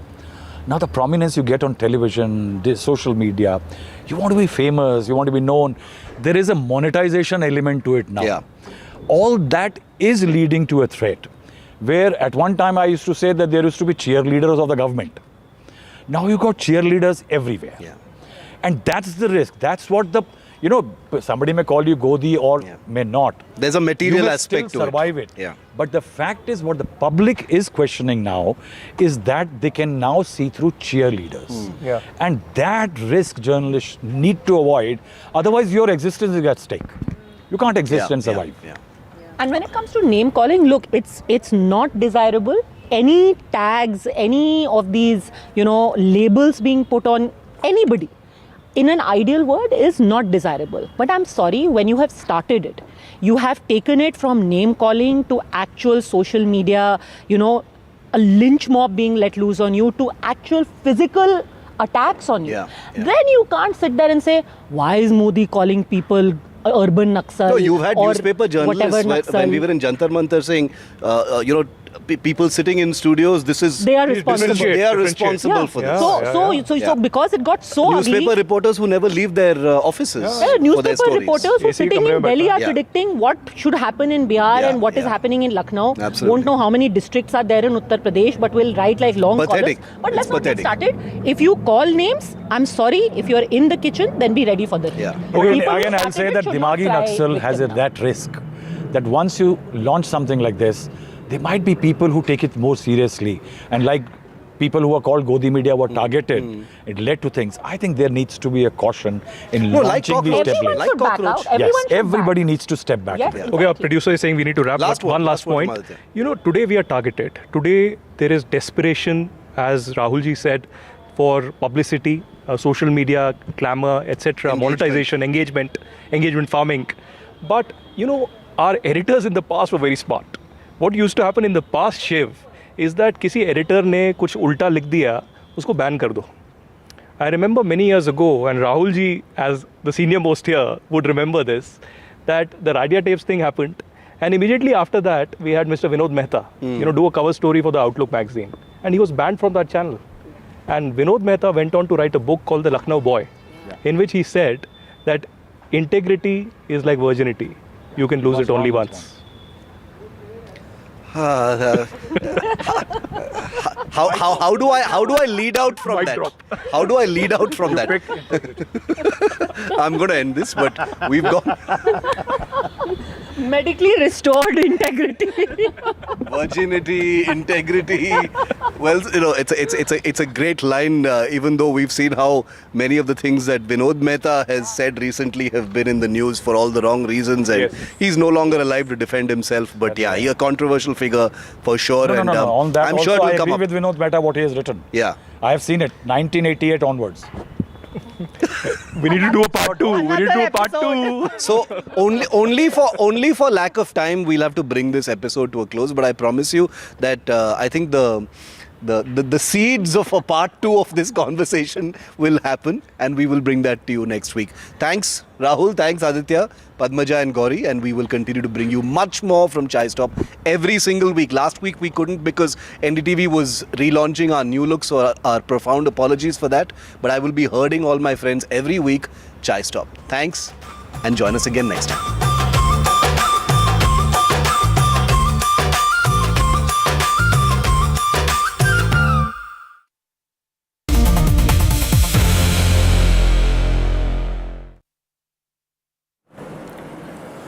Viewer, there is a video from Visakhapatnam in Andhra Pradesh tonight that is extremely difficult to watch, so I advise viewer discretion. Maybe you've seen it already. 6-year-old Pranay Teja is standing before his teacher at the Little Garden School. Even in these low-resolution CCTV pictures, you can tell that he is terrified. He's being scolded by his teacher. You can see the little boy crying, trembling, almost shivering with fear. The teacher then slaps him, and moments later, Pranay simply keels over. He falls into the teacher's lap. He was rushed to hospital where he was declared dead. Now we need to be a little careful. We do not yet know precisely why Pranay died. Was the slap directly responsible? Was there an underlying medical event? Did extreme panic or distress contribute? Those are questions for the investigation and medical evidence to establish. But here is what we do know, and we cannot mince our words. Pranay Teja's final moments, and he's just 6 years old, was spent terrified. This child was visibly frightened, was being scolded and humiliated. His clothes were being taken out or loosened, and he was then physically struck by the very person whose responsibility it was to keep him safe. And perhaps that is why this video has shocked India so deeply, because corporal punishment is hardly some unfamiliar horror in our schools, right, viewer? People of my generation will remember this very well.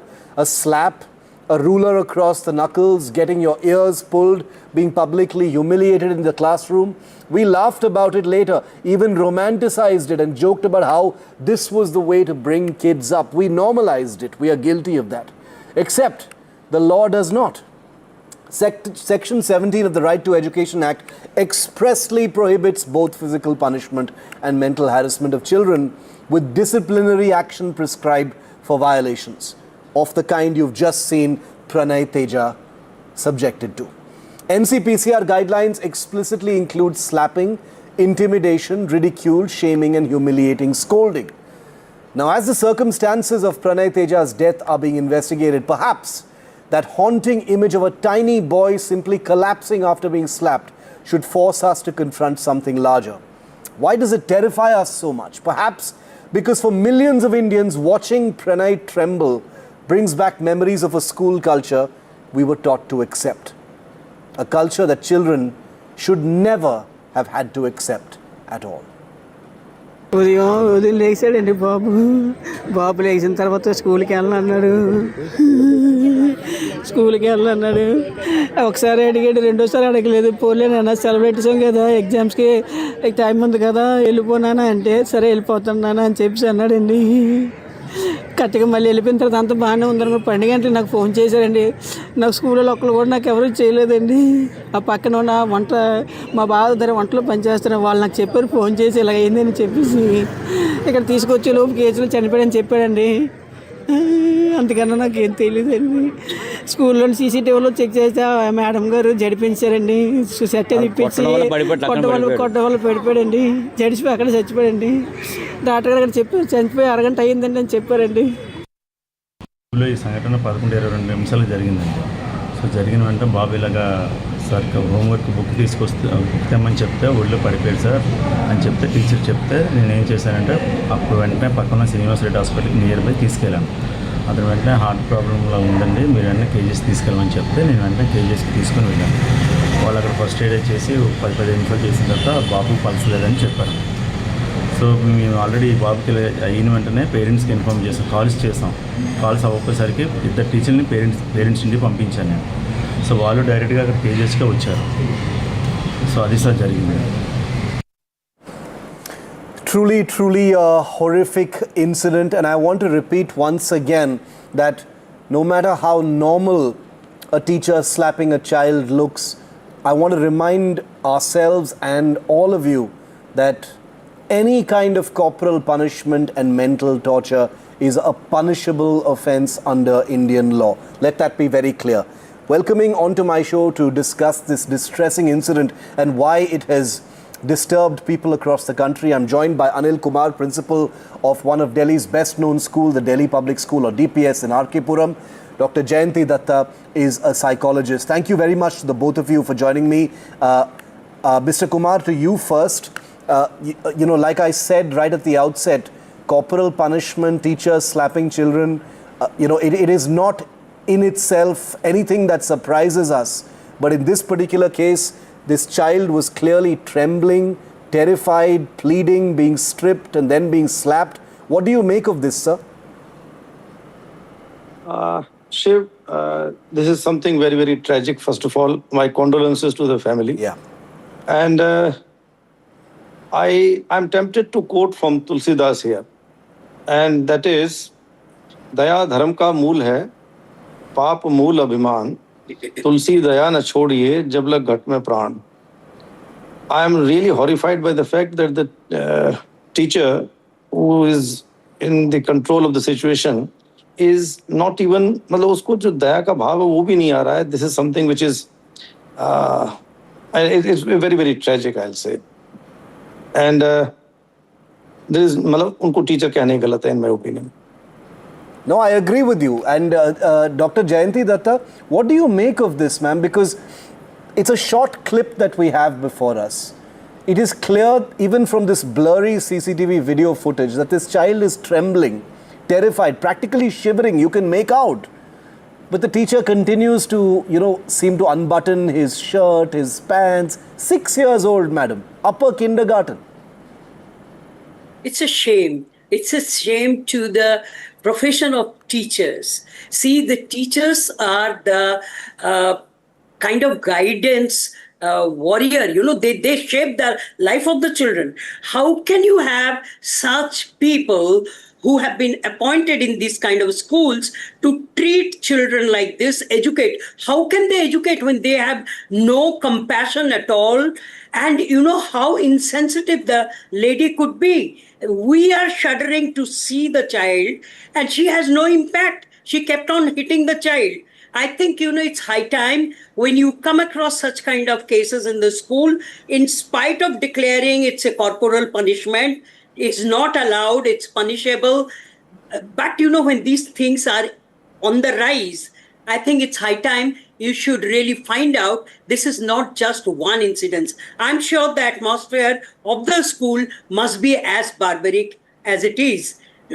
And secondly, I Yes. think it's high time you should close these schools. Just punishing one teacher will not send a message.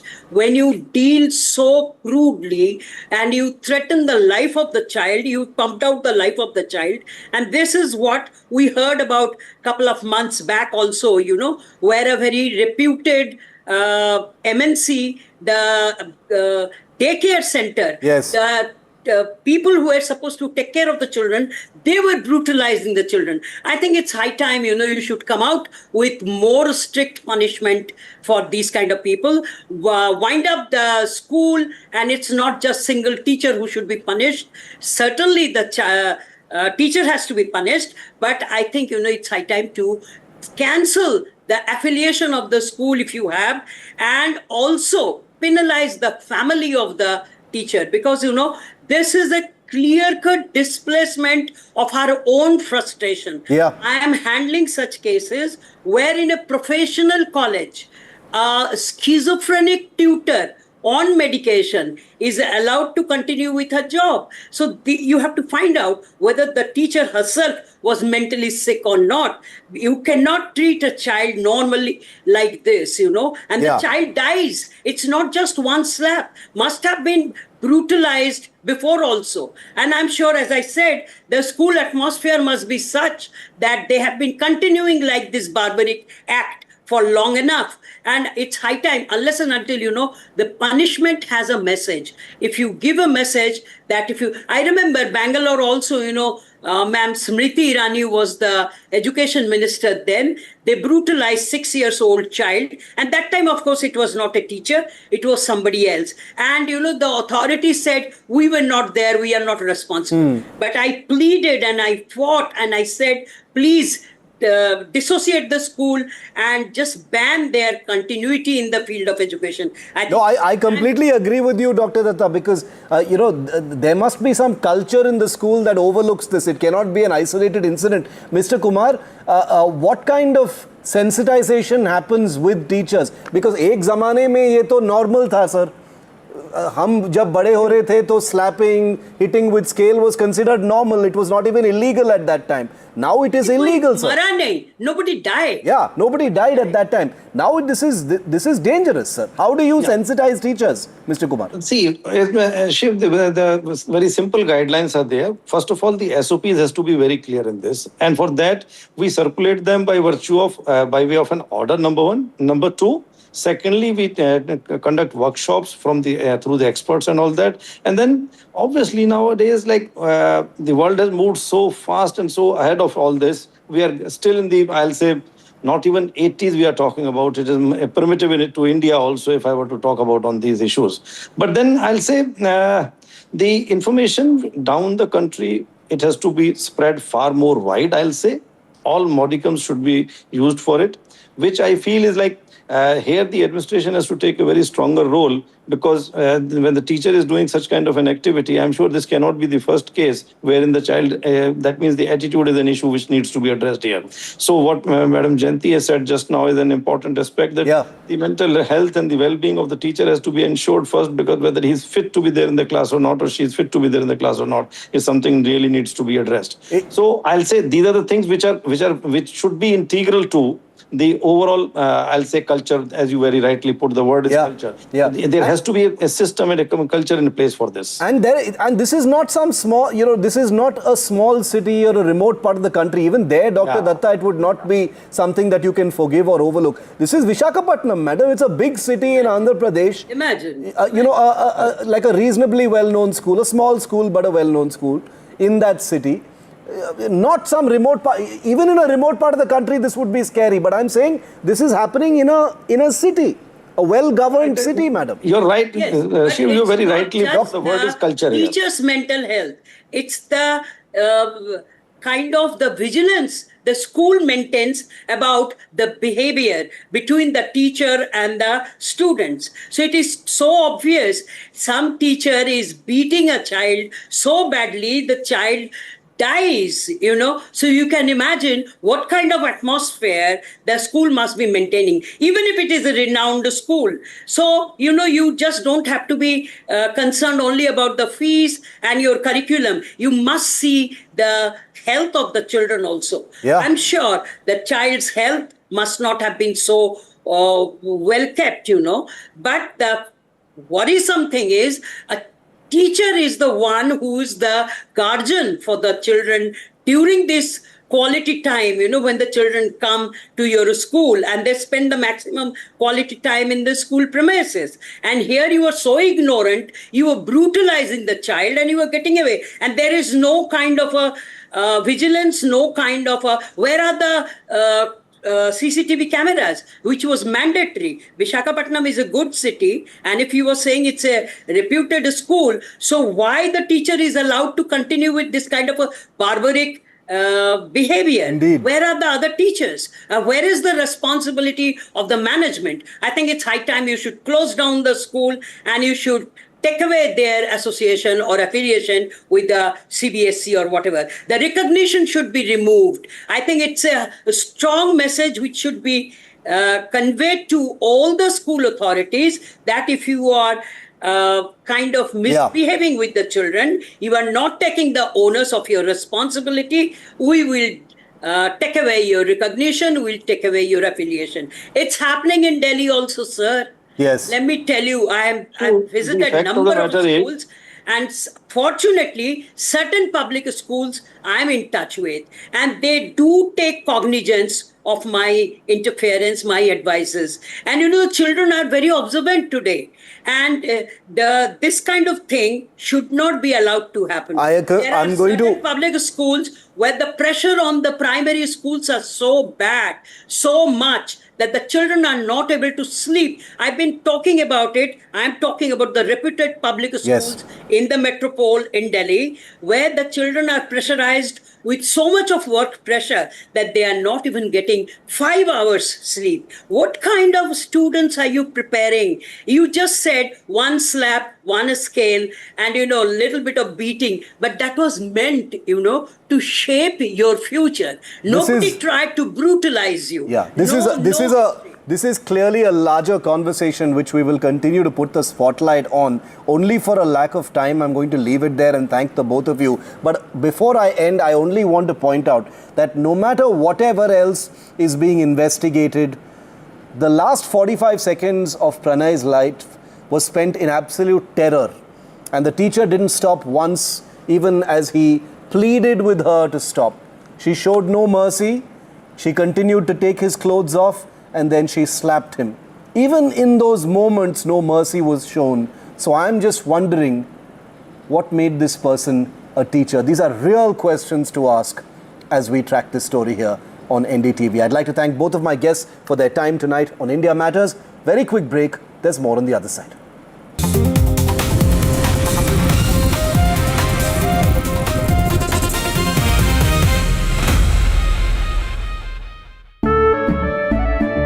केसरिया से मन जोगी हुआ रे, दिल झूमे देखो मतवारा हुआ रे, केसरिया से मन जोगी हुआ। हर पल मनाओ केसरी त्योहार।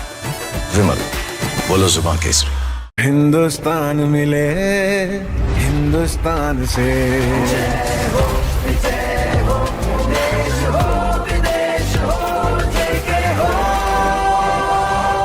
देश का tyre, JK tyre.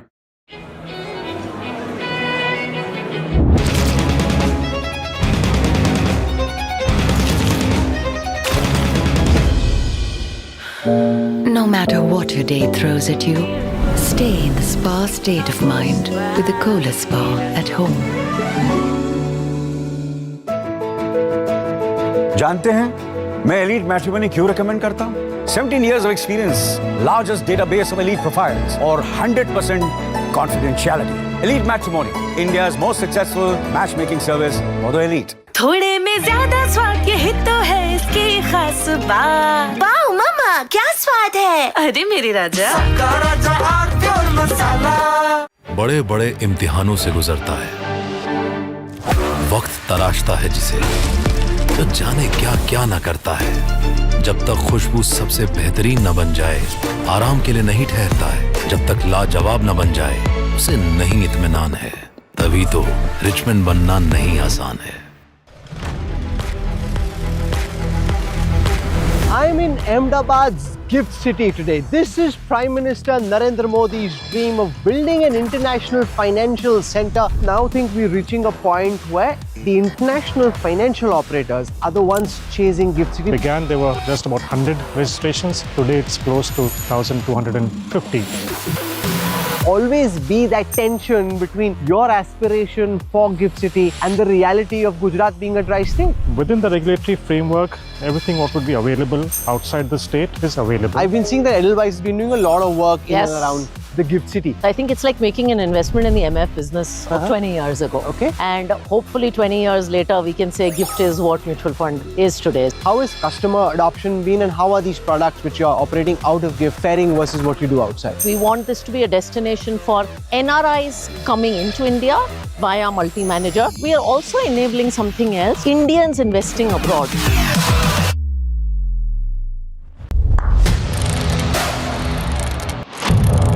What seems settled for me is unfinished business. So I rewind, I pause, I reflect, I dig until what's buried stands up to be counted. Breaking ground, not just headlines, the meaning behind them. This is Breaking Ground.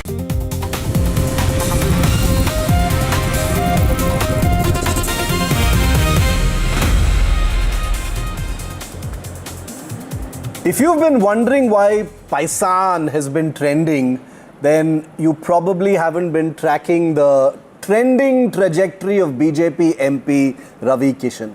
From Bhojpuri cinema to parliament, he's now found a whole new stage, the internet. The actor-politician known for his power-packed dialogues, dramatic expressions and unmistakable personality has become social media's latest meme favorite. From his viral one-liners on podcasts and reaction shots to his dance moves and impromptu singing, clips of Ravi Kishan are being endlessly remixed, reposted and turned into memes. Ravi Kishan is breaking the internet.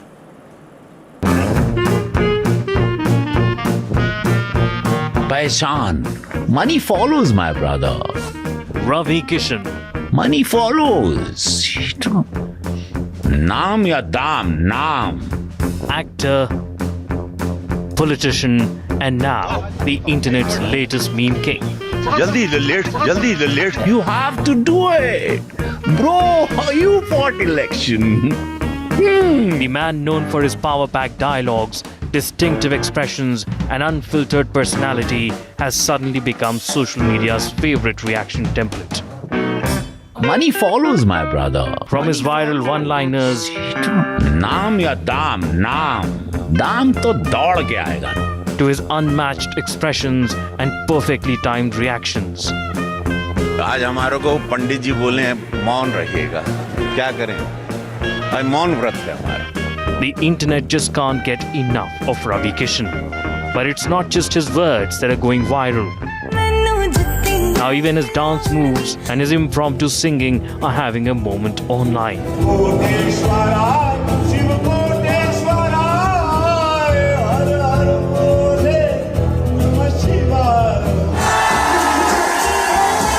Dance clips featuring Ravi Kishan are being pulled out, remixed and turned into memes, with his signature moves and expressions getting a whole new life on social media.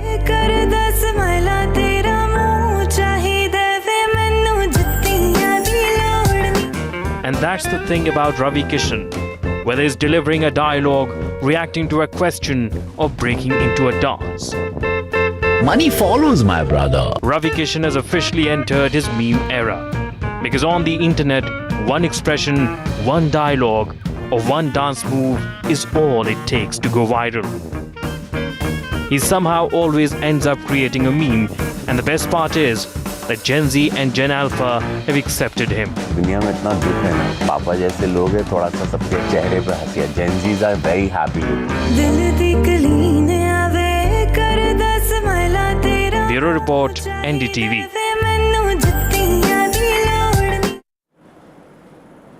Thanks for watching India Matters. I'm going to leave you with these pictures. Also breaking the internet today of a Japanese student taking a selfie with UP Chief Minister Yogi Adityanath. This was in Lucknow during a student exchange program. And this picture that came out of the blue is going viral. Enjoy. See you later.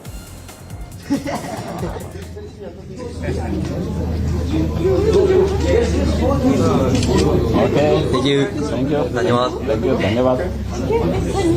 Yeah, I come. Come, thank you. ये बेटा हाँ ये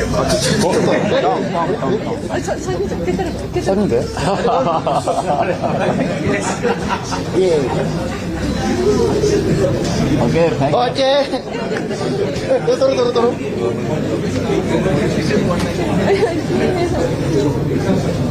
okay thank you very nice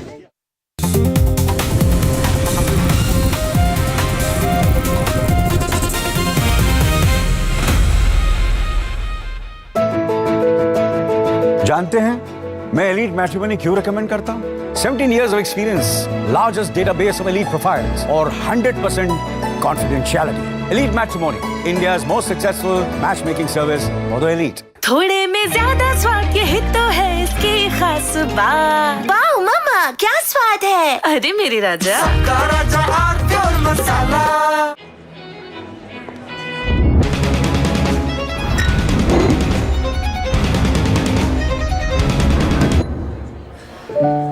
No matter what your day throws at you, stay in the spa state of mind with the coolest spa at home.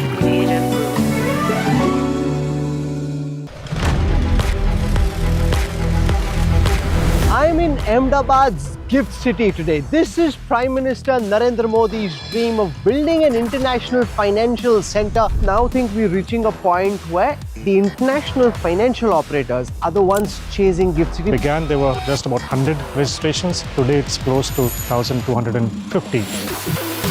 Always be that tension between your aspiration for gift city and the reality of Gujarat being a dry state. Within the regulatory framework, everything what would be available outside the state is available. I've been seeing that Edelweiss has been doing a lot of work in and around the gift city. I think it's like making an investment in the MF business 20 years ago. Okay. And hopefully 20 years later, we can say gift is what mutual fund is today. How has customer adoption been and how are these products which you are operating out of gift faring versus what you do outside? We want this to be a destination for NRIs coming into India via multi-manager. We are also enabling something else, Indians investing abroad.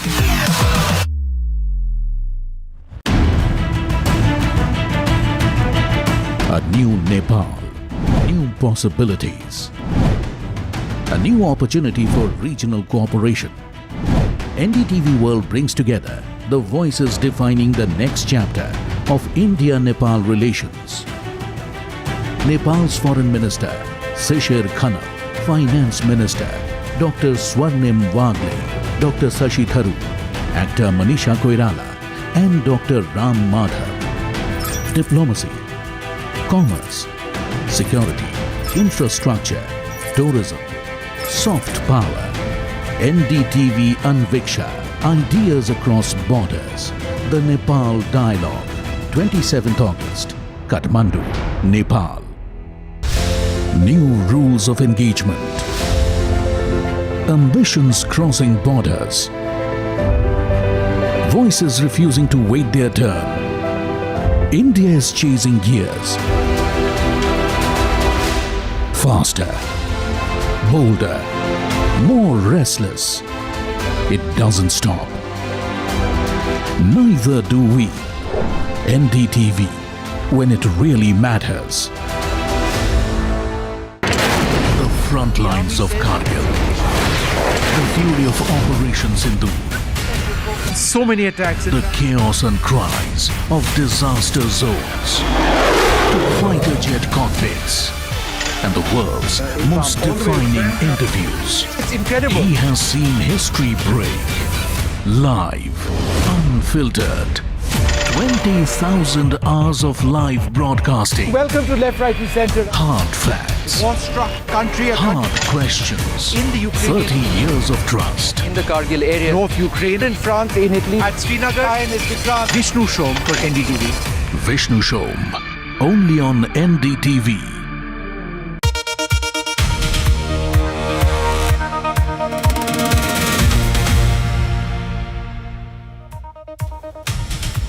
Good evening. Welcome to Left, Right and Centre. The Vande Mataram debate has reignited cultural and political lines, sharp ones, with screen icons taking opposing stances. The veteran actor Sharmila Tagore cautioned that verses invoking Hindu deities challenge monotheistic believers, advocating for only the first two stanzas. Hitting back, the actor-politician Kangana Ranaut called that view limited and contrived, arguing that Shakti is a poetic metaphor for national strength. Is this a debate on religious exclusion or on artistic unity? Let's listen in to what Sharmila Tagore had to say. Point of view है कि यहाँ पे काफ़ी religion के लोग रहते हैं, मजहब के लोग रहते हैं जो एक गॉड में विश्वास करते हैं, single god, not many gods. और वंदे मातरम के जो स्टैंजा है वो वंदना करते हैं मैनी गॉड्स. आप पढ़ेंगे उसको तो आपको पता चलेगा, उसमें all the gods are mentioned by name. तो वो जो एक रिलीजन में विश्वास करते हैं उनके लिए मुश्किल है कहना कि वंदे काली, वंदे दुर्गा, वंदे, मुश्किल है. तो इसीलिए अगर इंडिया में जितने रिलीजन के लोग हैं उसको अगर हम इकट्ठा साथ लेके चले तो पहला two stanza is very good. All right, well, what is the background of this? We are calling this the sacred verse or secular symbol, the fault lines as far as Vande Mataram is concerned. We need to go back in history to get our facts straight. Now, Bankim Chandra Chattopadhyay composed Vande Mataram in 1875 as a patriotic ode before incorporating it into his 1882 novel Anandbhakt. Rabindranath Tagore sang the poem publicly for the first time during the 1896 session of the Indian National Congress in Kolkata. The opening lines of the song quickly evolved into the rallying national chant during the anti-partition and Swadeshi movements of 1905.